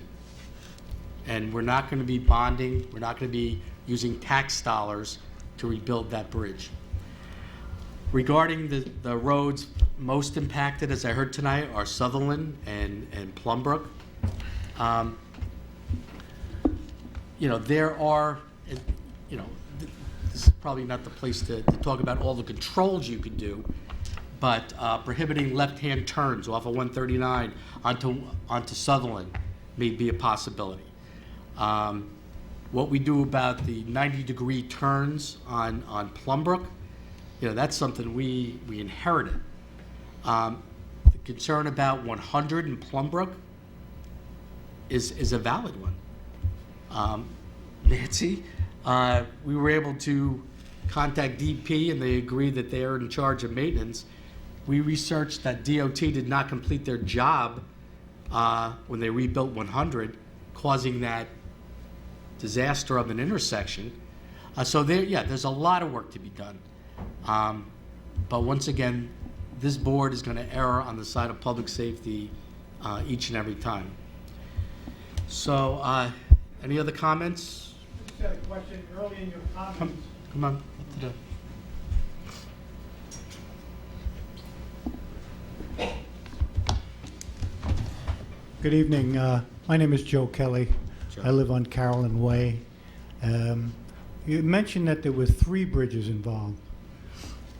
You mentioned that early? Yeah. What are those 3 bridges? And that's how this all came up, was the DEP met with me about a year and a half ago saying they were going to come in and demolish the Deans Bridge, the Plumbrook Bridge, and the Katona Bridge. The Katona Bridge is the one, if you're on 35, you take that right to get onto the Sawmill or 684. There used to be a hard right, that bridge going into the parking lot for the train station. So those 2 bridges, you know, I think the Deans Bridge, you know, is not as a main artery as the Plumbrook Bridge is. Well, Deans Bridge, I happen to live near that bridge, and that concerns me because I'm right by Carolyn Way and Deansbridge Road. Oh, okay. And 20 years ago, when that bridge was open, traffic through there, everybody was using it as a cut-through to beat the light on 22 and to avoid traffic. So Carolyn Way, Deansbridge Road was a racetrack. Right, we're not, there's no mention of not demolishing Katona and Deansbridge. Right. We are I'm just more saying. concerned with The other comment I had, not to take everybody's time, is I heard mention of JFK School and the amount of people there.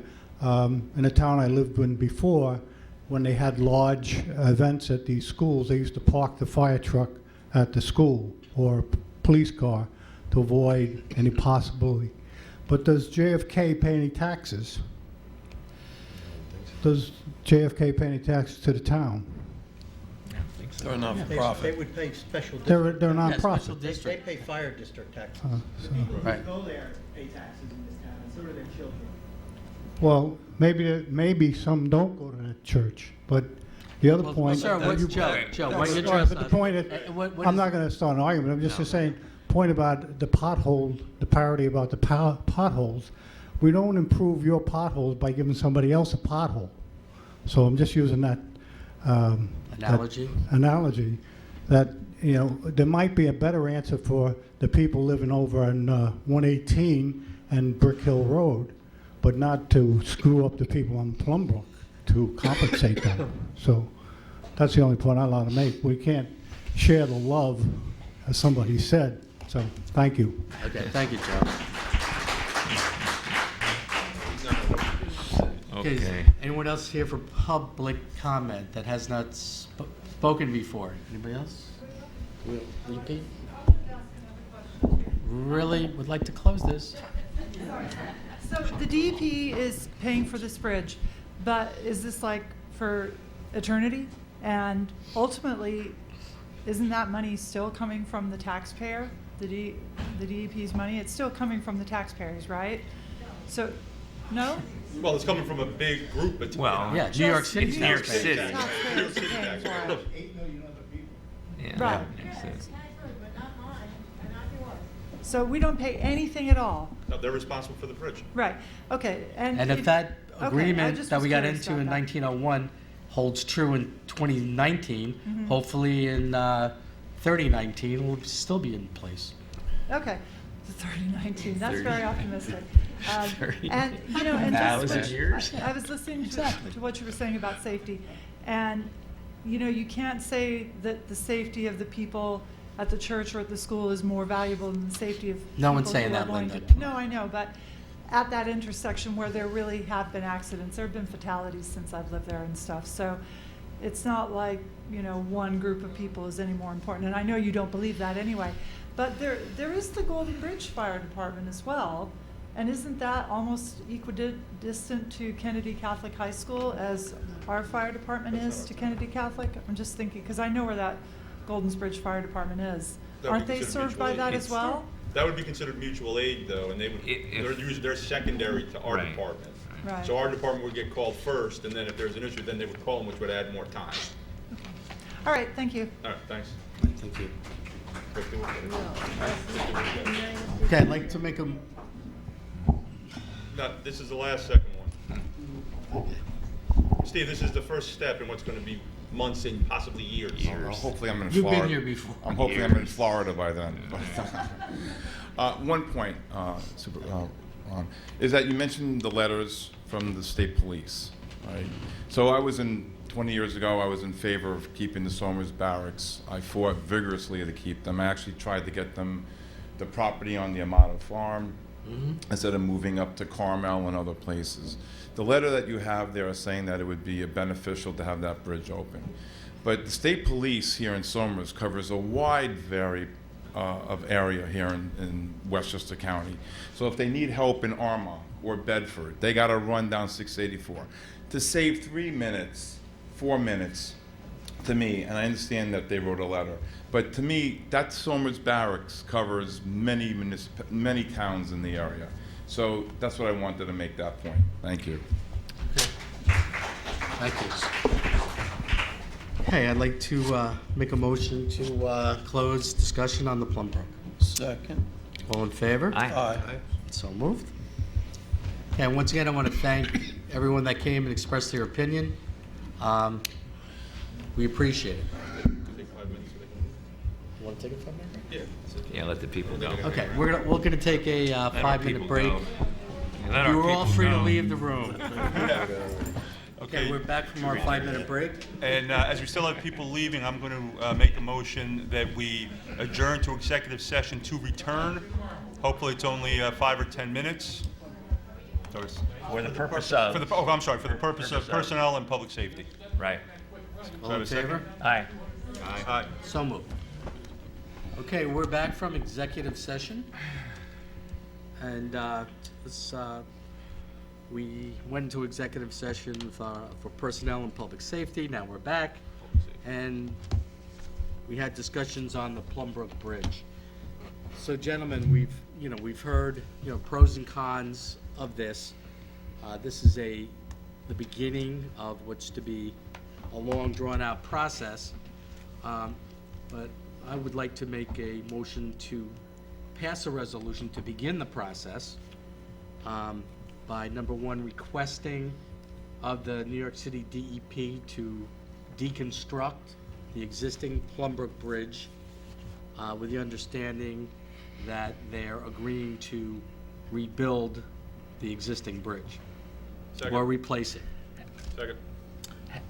Okay. Discussion? Have they said that they would like to do that, or we'd like to replace that bridge, or all right, we got an obligation, you got us, so I guess if we got to, what was the tone, do you know?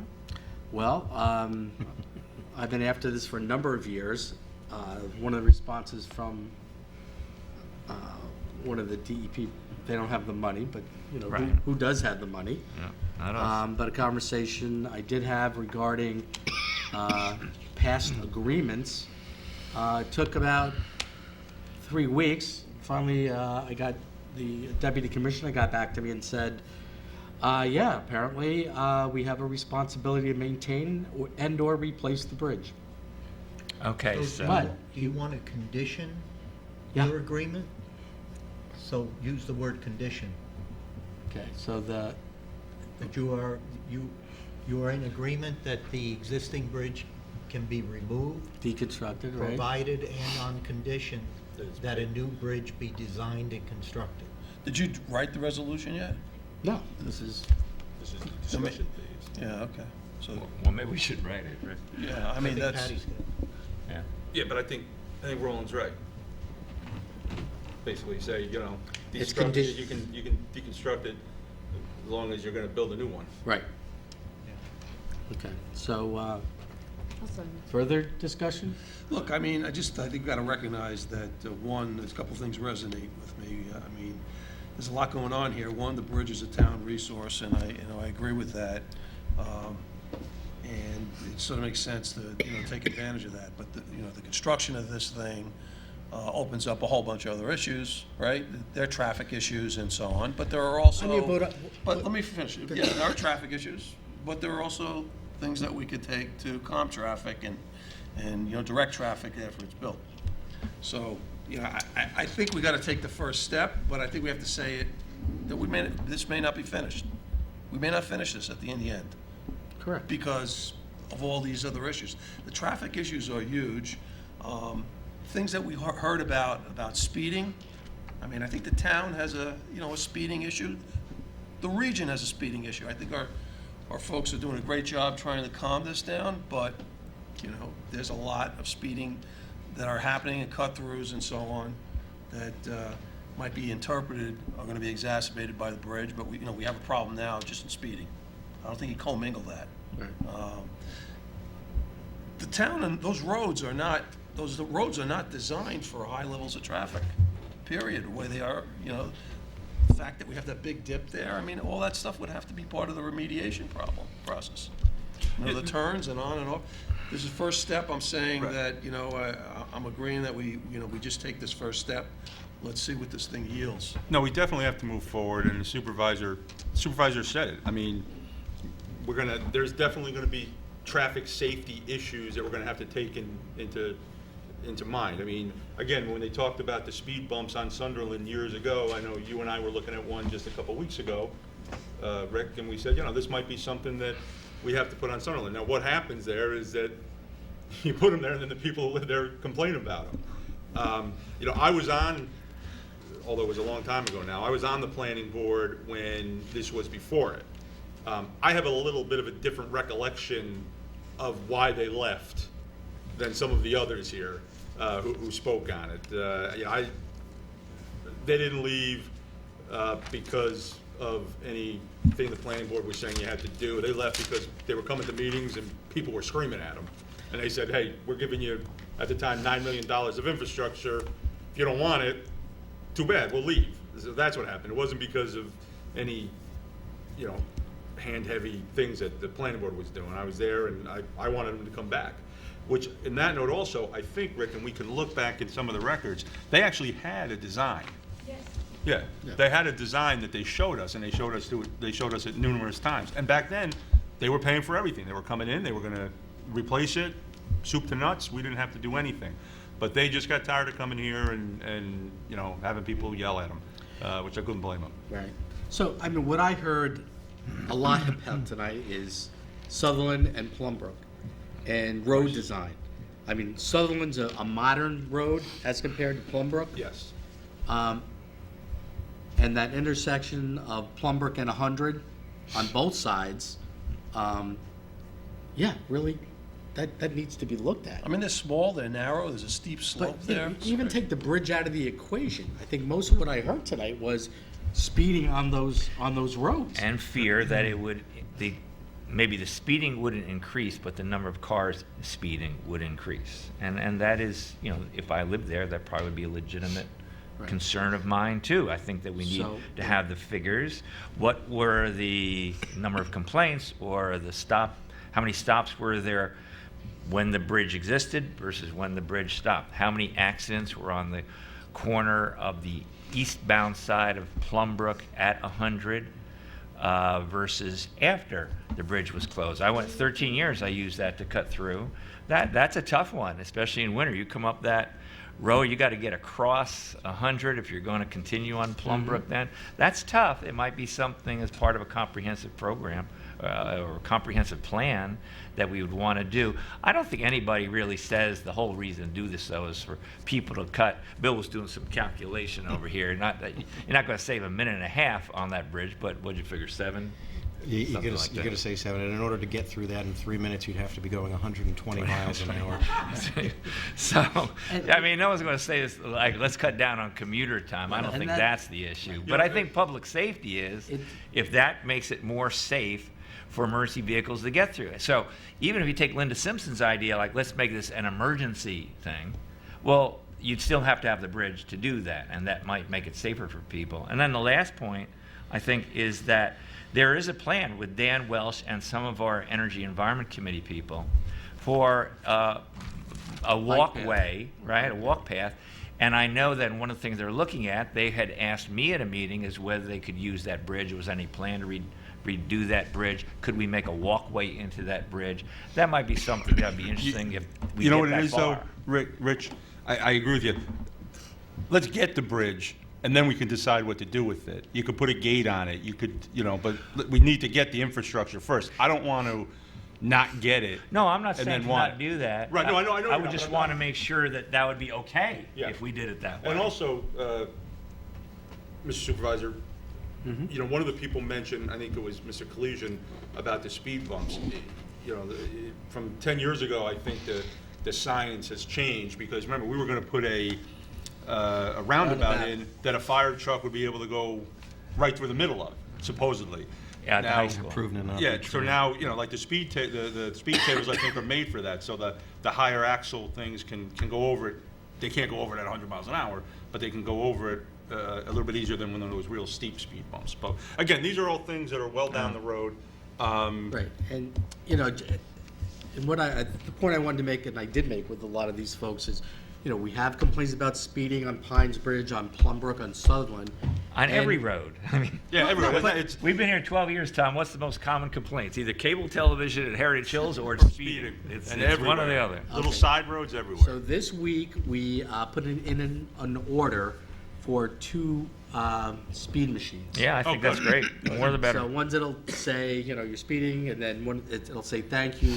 They're solar powered. And they have cameras on them. And they can be plugged in. So we're gonna put them around where they need to be. That's right. So, look. Hey, I have a speeding- resolution here. Yeah, I have a Speeding's second. already illegal. No, but I'll be resolved that the town board does hereby request that the New York City DEP begin the process of deconstructing Plumbrook Bridge on the condition a new bridge be reconstructed. We have a second Does over here? that sound right? Wrote Second. that right up. A second. All in favor? Aye. So moved. One thing that Might be in Patty's handwriting, but I wrote it. I thought some people might bring up, though. I thought we had had some complaints that once that bridge was closed, it was a great hangout if you're a kid, and that there was Yeah. vandalism and concerns about that. No one brought Swimming. that I up. haven't heard that in a while. I know. I was We just heard that- wondering. We heard that 10 years ago. We did, so I was just wondering, has that gone away, or would that be an unintended benefit of this, that it wouldn't provide that avenue? I thought people were going to talk about that. Nobody did. Luckily, all the kids watching now know that they'll go do it tomorrow. Good job. I didn't know that place existed. Let's go. Rest assured, if you go down on both sides of that bridge, there's some activity going on. Oh, is there? Okay. Oh, yeah. All right, so that might be an unintended benefit then. It might be. Mm-hmm. Okay, so moving on to number 3 of town board agenda. I'm pleased to announce that the new private school in Somers has formally submitted an application. I want to formally acknowledge receipt of that application of That was a materials. big application. Excuse me? So that was a big application. Well, it's a big project. That's 1 million square feet up there. So we want to involve the planning board, the open space committee, zoning, architectural review as soon as possible. So we shared that application with them for review. We also, Saret revised the timeline. Right. The object here is to possibly move on a zoning amendment by December 31st of this year. That would free up Sebastian Capital to move ahead with their contracts and move ahead on the project. With the review process, I'd like to announce that there will be a joint meeting on Thursday, August 8th, between the Town Board, Planning Board, Open Space Committee, Architectural Review, Zoning, and the Westchester County Planning Department to publicly review, submit reports, and to give and take comments from the community. Do we have to officially acknowledge the receipt? Of all the materials, yes. So I need a second on that first one. Second. Thank you. All in favor? Aye. So moved. Okay, Somers Hamlet sidewalks and pedestrian bridge over the stream by the middle school. Discussion. Do it. It's a good idea. It gets the middle school connected to DeChico's and everything else downtown. Yeah, we're in the review process. Town board needs to accept the role as lead agency. That's a formality. I'll make a motion that we declare ourselves lead agency for the sidewalk and pedestrian bridge. Second. All in favor? Aye. So moved. Okay, so we declared it in April, and there have been no The neg objections. deck. Yeah, now you can do the neg deck. Okay, board, make a motion that we adopt a negative declaration under SECRA for the proposed action. Second. All in favor? Aye. So moved. So quickly, it's a community benefit. The board, I mean, essentially, the sidewalk is being completed up to the school, and in order to complete that, we have to go over some areas where there are some water. Yeah. And that's You it. would think it's a matter of putting a bridge over a stream. No, the wetlands, DEC, but we're getting there. 202 going over it. That bridge will be there sooner than you think. Okay, And then there's a small piece that the school district owns, small piece of property that's gonna land on, right? that it, I don't know if they've formally given us the okay, but they Yes. verbally We have have. Yes, recorded that's easements right. from the fire department and the school district. Yeah, okay, good, so we can complete the whole thing up to the middle school. Okay, issue negative. All right, Realty so Road? number 5, Somers Realty Road dedication discussion. Okay, this is the Avalon. You recall part of that site plan is that park, Yes. let's see, just south from the Muse, and there's a road that goes around that park, and we're reviewing the dedication of that road. Our highway department did have, I was out there this winter, where snow was piled up, cars were parked around the park, and it's next to impossible to get it plowed properly. So we did have a discussion with highway, and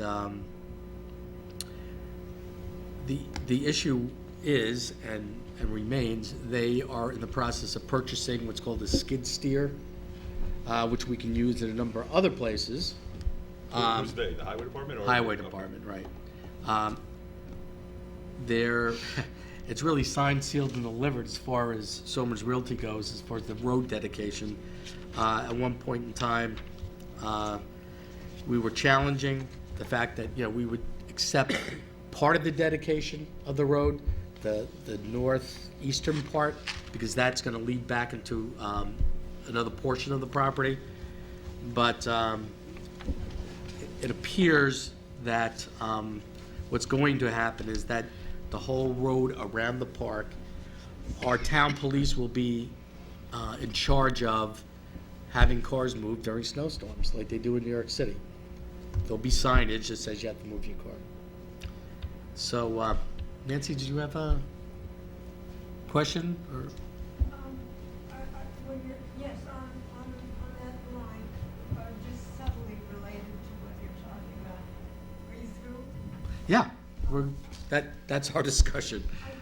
I was concerned. Why Nancy's walking to the microphone, but Steve Wolfel is not done with his No, inspection that's- work? that was So the- you're not gonna do it tonight? No. This is just a discussion, and I'll just add, engineering is to conduct a site visit with Insight Somers Realty engineer on Monday, actually. So possibly we'll take this action in August 8th. Yes. I don't mean to muddy the waters, but when I saw that line item, it brought to mind sidewalks. And so I went out with my car as best I could. We appeared to have about 2.5 miles plus of sidewalks along Route 6, Clayton Boulevard, both sides. Then I came back into town, did 202 to the school, and then Up here. up to the church. So, you know, as best I could, I came up with at least 2.5 miles. And I'm assuming that the bulk of that is the responsibility of the highway department to keep those sidewalks clear. And parks, And, well, however. town responsibility, and I property realize owners. it's a town, however you guys Says decide. property. I was going to plead because of budgets and what have you, and I know you have something called community benefits, is that it?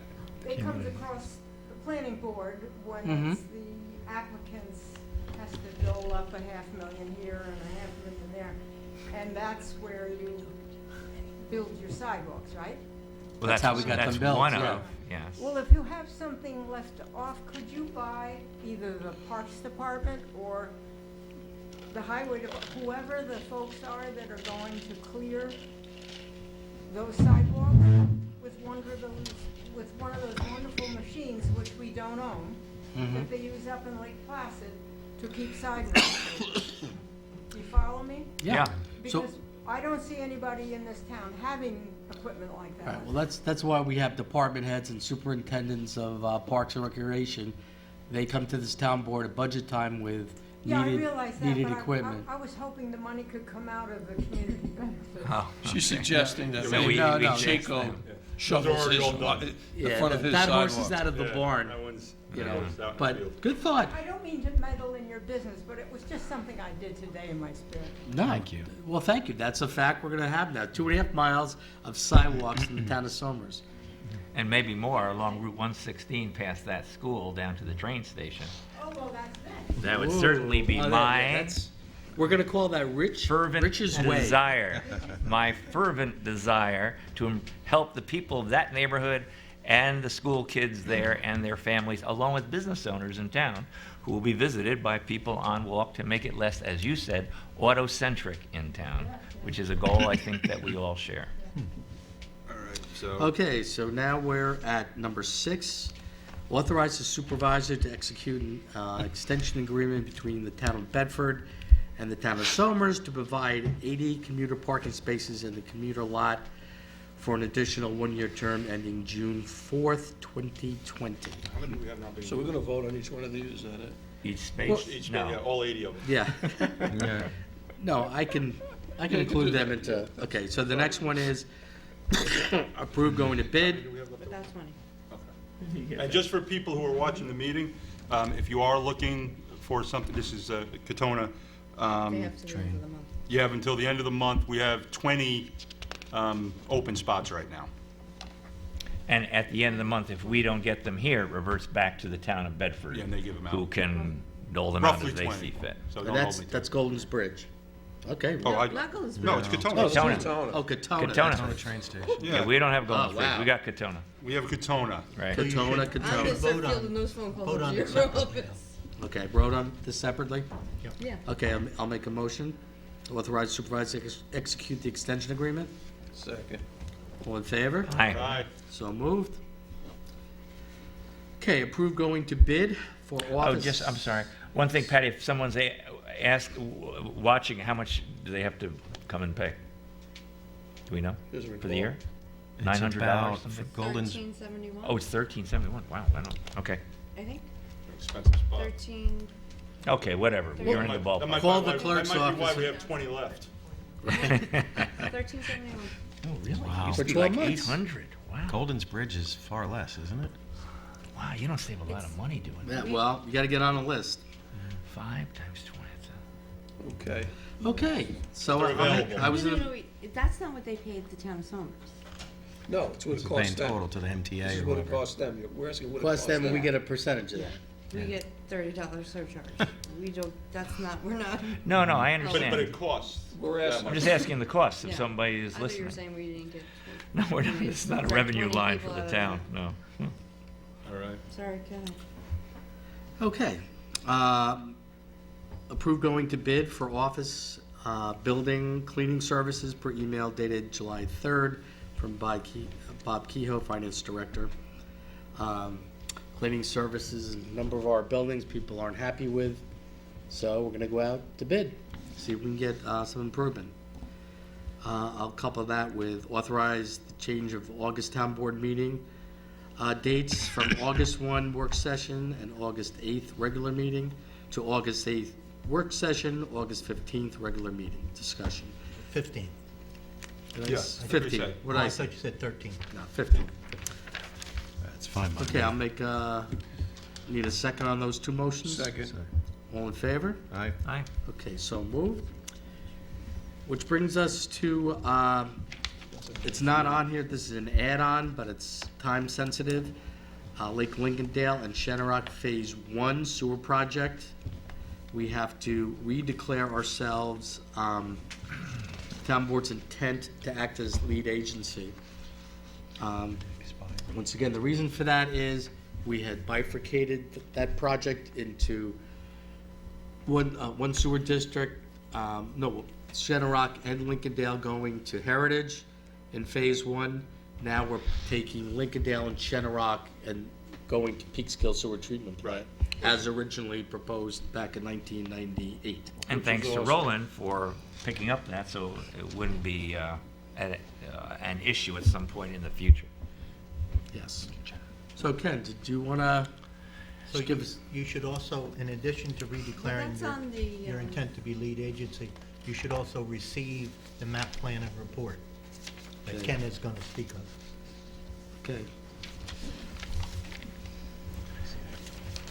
You've been waiting all night.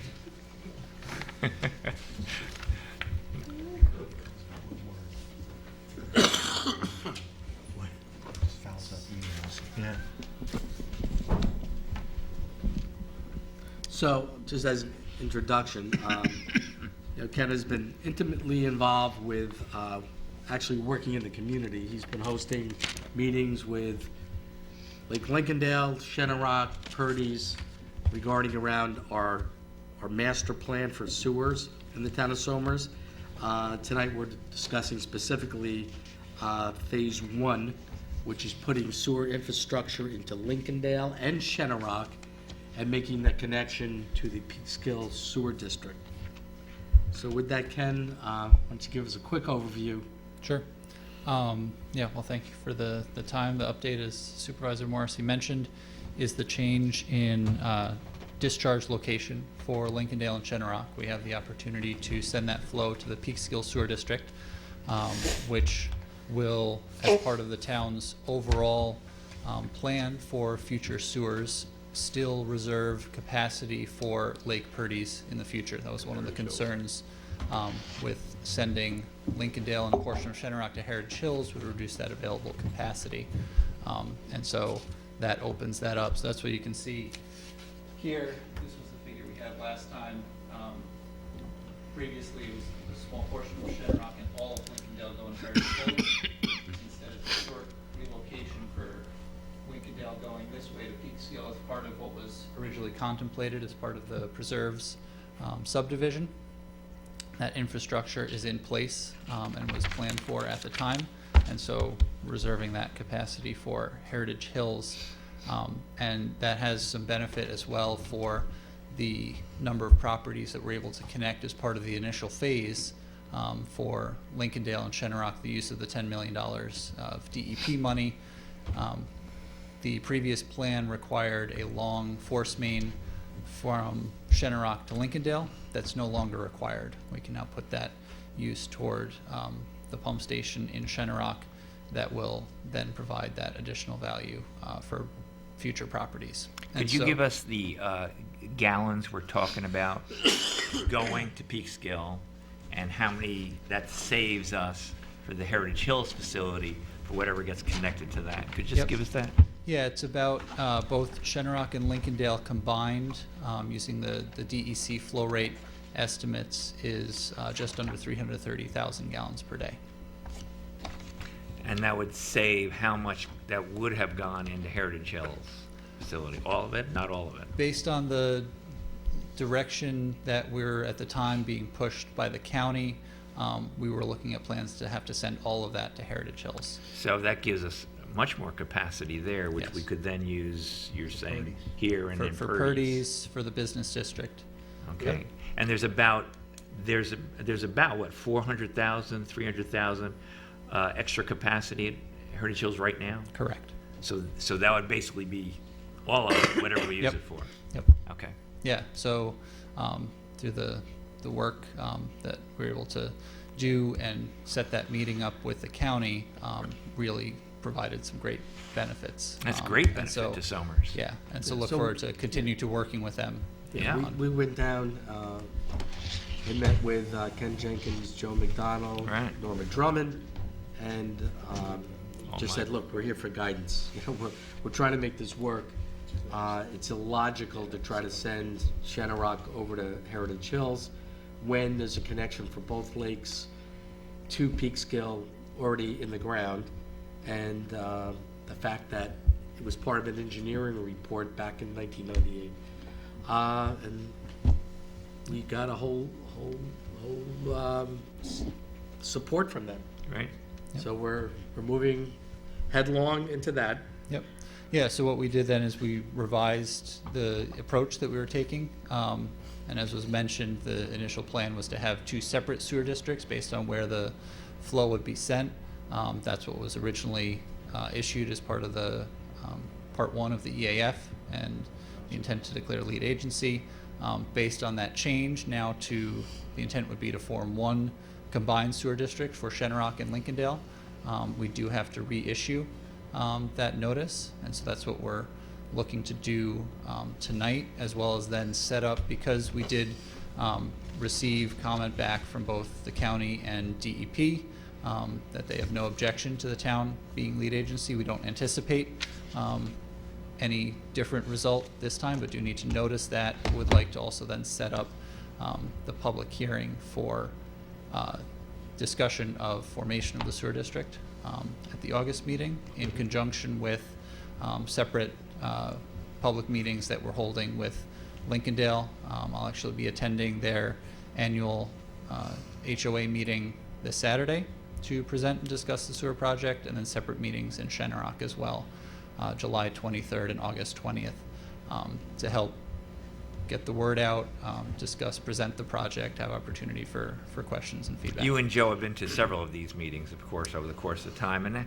what has the reception been to that? Like, oh, good, this is going to be good news for us, or what? The reception has generally been positive, with the understanding that, especially when we're talking to the Lake Sustainability Program Committee, we're talking to the people who are in favor of sewers and the environmental benefit. I think we may have some different reaction now that we're actually here talking about the real dollars and cents, and this is much more imminent. In the past, it's always been, yes, we're working toward this, we're moving forward, but now we actually have some real traction and a real strong plan forward. I would think everybody's in favor of it until it does come down to what's the cost. Which is all in this document. Right. Right, that's, Ken, who sends out the notice of intent and the EAF? Did your office do that, or does Patty do that? The town, we've been doing that with Surratt. Through Surratt? Yep. Okay. Because that's got to happen right away. Yep. In order to be able to open a public hearing on the 15th. Correct. okay. And also of note is we're pushing this public hearing and hopefully getting it in front of the Board of Legislators for approval of two things. Number one, allowing these two lake communities into the Peekskill Sewer District, as well as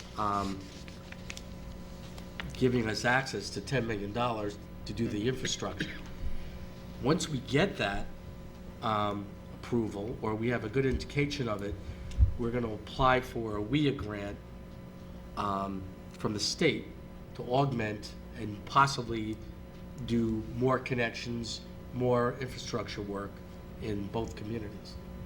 So, Yep, and that's part of the timing that we've been working toward. That funding application process just opened this week and closes. did it? Yes, and closes September 13th. So they delayed their opening, but held the closing date, and so we'll be working as part of the intent of setting that public hearing to be able to have the district formation and seeker process complete.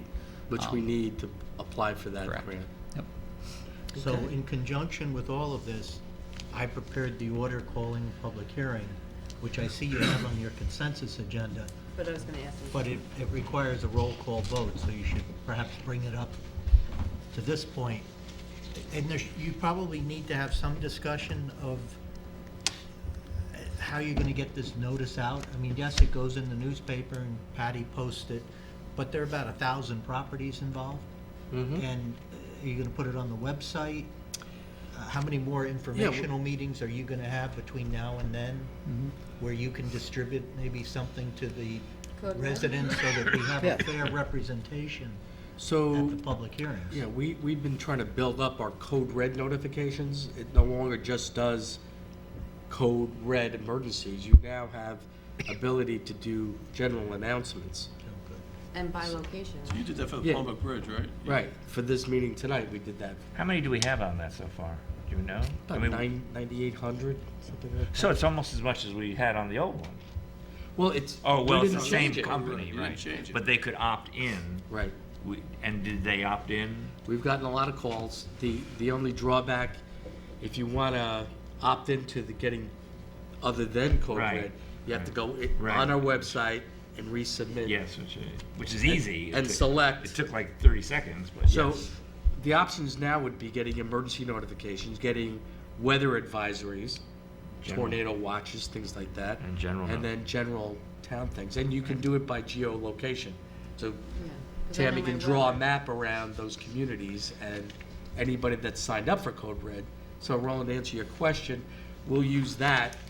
Yeah. You know, that's, I don't know if we're gonna reach everybody in those No. communities. But people will talk. I Yeah. mean, you have to make a good faith effort. This is the legal requirement to put it in the newspaper. But I think, given the impact of all of this, you have to do more than that. So you're suggesting to put it on the website, do the call? As much as you can. Newspaper. And a newspaper. Newspaper, Maybe- website posting, and if Maybe you can do even code red. in the, Because you can't do an individual mailing, as sometimes we do with smaller districts, because there are too many people involved. right. And we Yep. probably should reserve the middle school auditorium.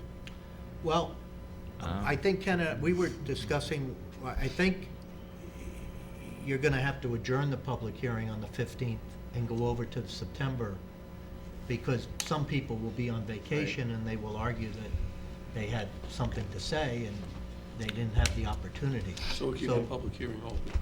So you'd leave it open until at least September 5th. We would hope that you could get it closed that night so that we could stay on schedule with the grant Does it work for application. you? Okay, but to that point, if you're gonna change the location of the August 15th meeting, You need to tell people. you need to do that now so that we notice that correctly. Yes. okay.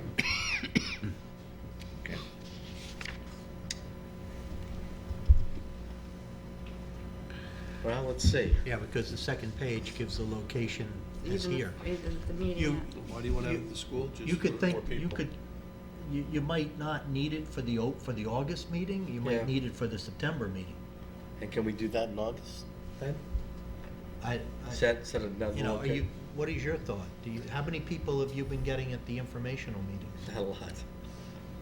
Again, at the Sustainability Program Committee, it's been a small number. But now that it's, We'll have the Lincolndale HOA meeting. We attended that a couple years ago. I think there were about 30 people there. The Shenorock meeting, I know we've been talking with the community. They've been advertising that on Facebook and Nextdoor. So anticipate a larger turnout there for the So 23rd. you may need a larger room than this for Yeah. both then. For both. You may be able to just put it out on your Facebook page and supervise the Facebook page. Yeah, but, so we're,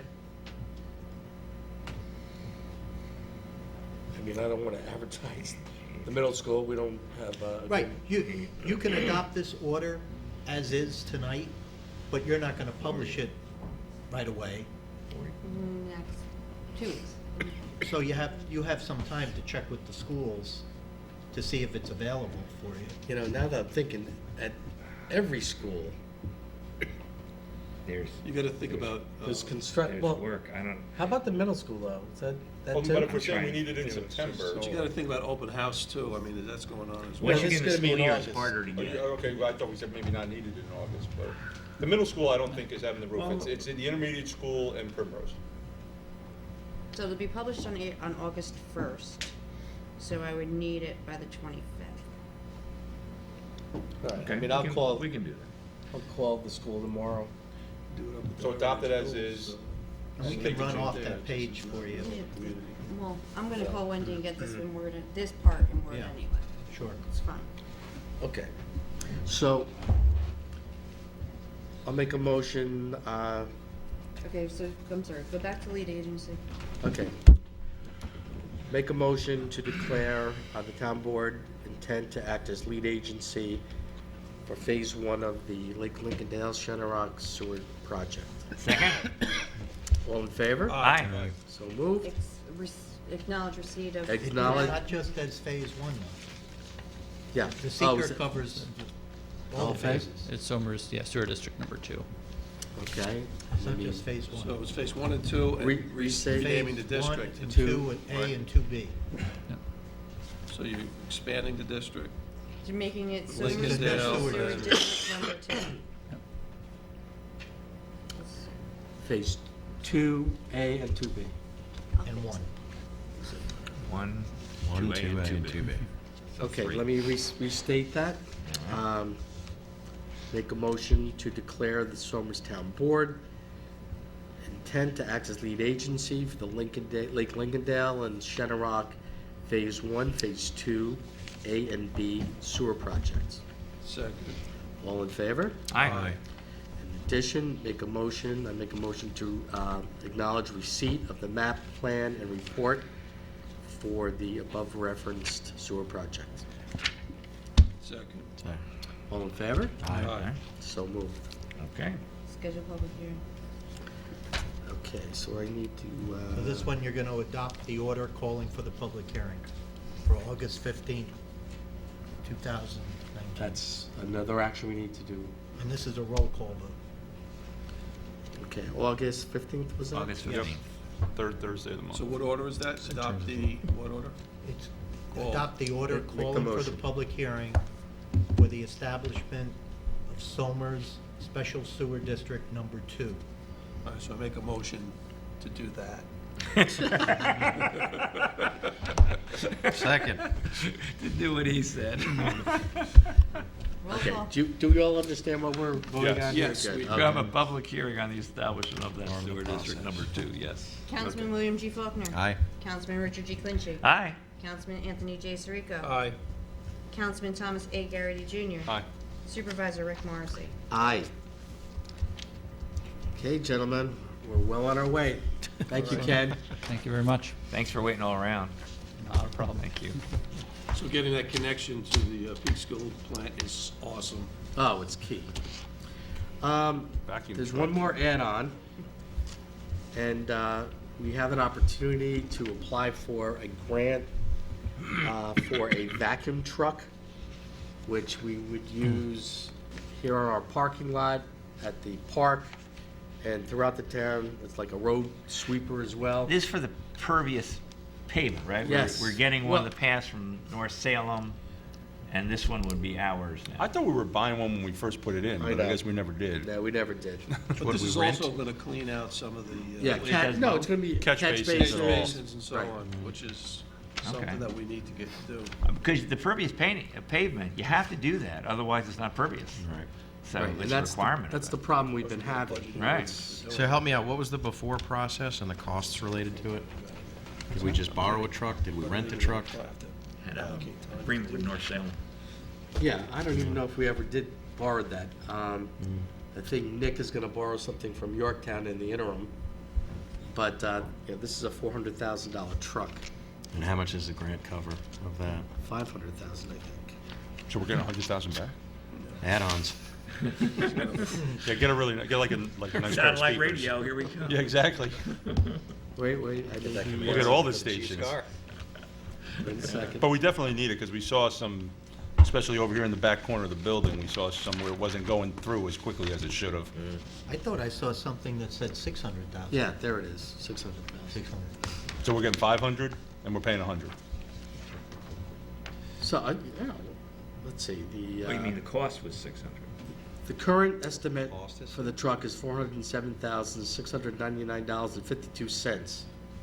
It's needed to accomplish catch basin cleanouts, to maintain existing pervious pavement surfaces, road swale maintenance, hydro excavation, maintain hydro separators and storm filters at Reese Park and Shenorock, and all furtherance of town MS4 requirements. Okay, What's Surratt wrote today, though? yeah. How did it increase to 600 then? No, resolve that the town board does hereby authorize the application to be made for funds in the amount not to exceed Not to exceed 600,000. 600,000 from the Water Quality Program Municipal Separator Stormwater System, MS4, category administered by the New York State Department of Environmental Conservation for the purchase of a vacuum truck, and commits the town to providing a 25% of the award amount as required match. Okay, so So it's gonna cost us about 100 grand or so. Right. Right. Okay. Probably save us money in the long run. So, Roland, we need to declare ourselves under seeker obligations, lead agency? Yes. Okay, so these are all motions as well? Correct. Okay, I make a motion to declare the town board of Somers as lead agency under seeker, under an uncoordinated review. Correct. Do I have a second? Second. Second. All in favor? Aye. So moved. Identify the proposed action, i.e. purchase of vac trucks, as type 2 action, since under seeker 6, CRRNY 617.5, the following is this type 2 action, which needs no further seeker review. Correct. That's just a comment, there's no motion on that, right, Roland? Correct. No motion. Okay. Make a resolution submitted to the following, which I just read. Resolve that authorized to make an application for funds in the amount not to exceed 600,000 to the New York State Department of Environmental Conservation. So do I have a second on that resolution? Second. All in favor? Aye. Okay. So this is our grant writers are putting this together with this authorization. They're gonna expedite an application. I think they're due July 27th. So, Do we have the grant, or we're applying for the? no, we're applying for it. Applying for it. From your lips. So if we don't get the grant, Not getting we the don't truck. get the No. truck. Right. We don't get the grant, we don't get the truck. Right. And Yorktown and, Will help us out. yeah. We hope. We'll find out who gets the grant, and we're gonna go after the truck with that then. Get them to help us out. Right. Okay, personnel. I don't, if I said it once, I said it 1,000 times. This town runs on its volunteers.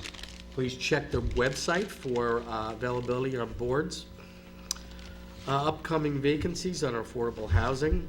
I'd like to acknowledge the resignation of Ms. Deborah Elliott as a part-time food service helper in the nutrition program effective June 28th. Deborah was a big help to the town, not only in nutrition. She would come in and cover in the supervisor's office. She routinely worked in the building department, helping them with filing. So Deborah, we wish you best of luck. She's moving on to a full-time job. Oh, good for her. So I want to authorize the hiring of Mr. Matthew Fusco and Mr. Gregory Fusco as seasonal maintenance workers in the Parks and Rec Department at an hourly rate of $14 per memo dated June 10th from Steve Ralston, Superintendent of Parks and Recreation. Is that a motion? All right, Okay, do I have a second? Second. All in favor? Aye. So- Recent graduates of Somers Welcome High aboard. School, outstanding runners. And we put them to work. Both Yeah, go they to were. Cornell, or one go to Cornell. One holds the Somers record, I think, in the mile. That was set by Alex Bean a long time ago. And one or both go to Cornell, and their reputation is impeccable. Awesome. So, yeah, I see them down at the park in the morning when I drop my grandkids off at camp. Oh, yeah. Everybody's working hard down there. I'll tell you, that camp is remarkable. Okay. So we have a consensus agenda. One and two. 1 and 2. Oh, we already did that. Okay. About 3. Right. Accept the following consensus, continuous removal bond per June 11th memo from Steve Wolfel, principal engineer. A, $45,000, continuous removal bond, Crown Castle, 243 Route 100, oh, that's What's a Majestic. continuous removal bond? How's that different from just a bond? It goes for a longer period because it's a bond that guarantees that when the lease ends for the property that the cell tower's on, that the cell company will remove the bond, remove the tower. Oh, I And see. all the equipment. So so they can't walk away, so the bond is there continuously until they do something, So so if it's a that we 20-year lease, protect the themselves. bond's It gonna be protects held the in an town. escrow. Is it an escrow account? Okay, gotcha. It's held in an escrow account. It's not cash, it's usually, I mean, it may be here, but it's usually a Secure- bond A bond, okay. issued by a surety. A surety company. Okay. Okay, so I'll make them, and consensus item number 2 is authorize supervisor to execute permit renewal application with Westchester County Department of Health beginning September 1, 2019, and continue through August 31st, 2020, per memo dated June 12th from Barbara Tabor Nutrition Program. So I'll make a motion to adopt the consensus agenda. Second. All in favor? Aye. Just So, one other thing here, that we were talking about this. Yeah, This is that you're gonna reword that somehow. This is Lake Yeah. Lincolndale, right? I know, we Yeah. did it. We did it. And then over here in the calendar here, just this one's gonna be changed to the 15th. Right. We didn't change it because we were adopting that tonight. Yeah, okay. Right. So we'll go Right. by. So, yes. Okay, great. So our calendar now reads for August 8th, work session, and August 15th is our regular meeting. All right, I have a That was a short meeting. few announcements. Oh, good. 16th annual Woody Guthrie Birthday Hootenanny featuring Somers native Scott Orgola and friends, Saturday, July 13th, 6 p.m. to dark, Mount Zion Church, located at the entrance of Reese Park, Primrose Street. This weekend. This Yep. weekend. Saturday. Yep. And that, I'll tell you, that church is, well, you guys had a tour. Yeah, we right? did, it's great. It looks did. great. Isn't that awesome? Yeah, yeah. Looks good inside. Scott is really good, too. Yeah, he is. Muscoot Farm Market, Sunday, July 14th, every Sunday throughout October, 9 a.m. to 2:30. Muscoot Farm, 51 Route 100, Katona. Go to muscootfarm.org for list of vendors. And then Westchester County School District Job Fair will be held July 16th, 10 a.m. to 2 p.m. Eastview Middle School, 350 Main Street, White Plains. Pre-registration is not required for the job fair. Not ever seen that. Anybody? Okay. I'll entertain a motion to adjourn. Any closing comments, concerns? No? Everybody have Have a safe summer. Yeah, have a safe July and beginning of August. Okay, and I just want to publicly thank all those involved with our Independence Day celebration. That goes out to the Somers Lions Club for being the driving force, and they've been meeting over a year to make that come off. So thanks to them. Additionally, thanks to our fire department, police departments, And a special thank you goes out to Chief Driscoll, who came up with the idea of getting a wagon and having the veterans climb onto the wagon and parade through the grounds. I can't tell you how many veterans we heard from that participated. It was great. And They their loved it. families. They It were was great. honored. They loved it. They were really honored. And People were that- lined up on both sides, clapping and cheering. It was really good. And that, what you saw tonight was very nice, 10 times that. So, thank you to all. Just want to mention maybe Sebastian Capital for allowing us to use that site. By all means. And, some of the work that you've done with the Energy Committee, and they have the trucks up there as well as a depot, so they can deploy trucks for repairs that they got to deal with. And got to thank Sebastian Capital for doing that. That was a great idea. No, Sebastian Capital has really become a Good neighbor. good neighbor. Yeah, Exactly. great neighbor.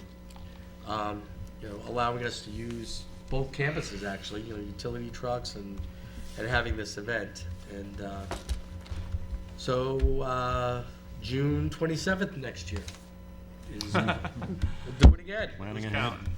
I just want to say my daughter got engaged on July 4th. Congratulations. So that is my Independence Day. Anyone who would like to participate in the wedding or I've the been there. It reception, doesn't work that way. I was going to say I'll be collecting donations. Anyone who would like to participate, feel free. Let me make a prediction. Your daughter and your potential son-in-law Yeah. will be moving into your house so they can save money to buy their own house. That never happens. Speak of your own experience, my friend. Yes, Your yes. son and his, what's he got, Mark my 7 words. kids now? How many do you take care of? I'm Karnak. And I very rarely get to do this. I want to wish my son a very happy 17th birthday. Oh, So, today? Today is his Oh, birthday. Tommy. Tommy, yeah. Way to go. Yeah, what a great athlete he is, and what a hard worker. He's a he is good as kid. Well. He's a good kid. He really is. Eagle Scout material.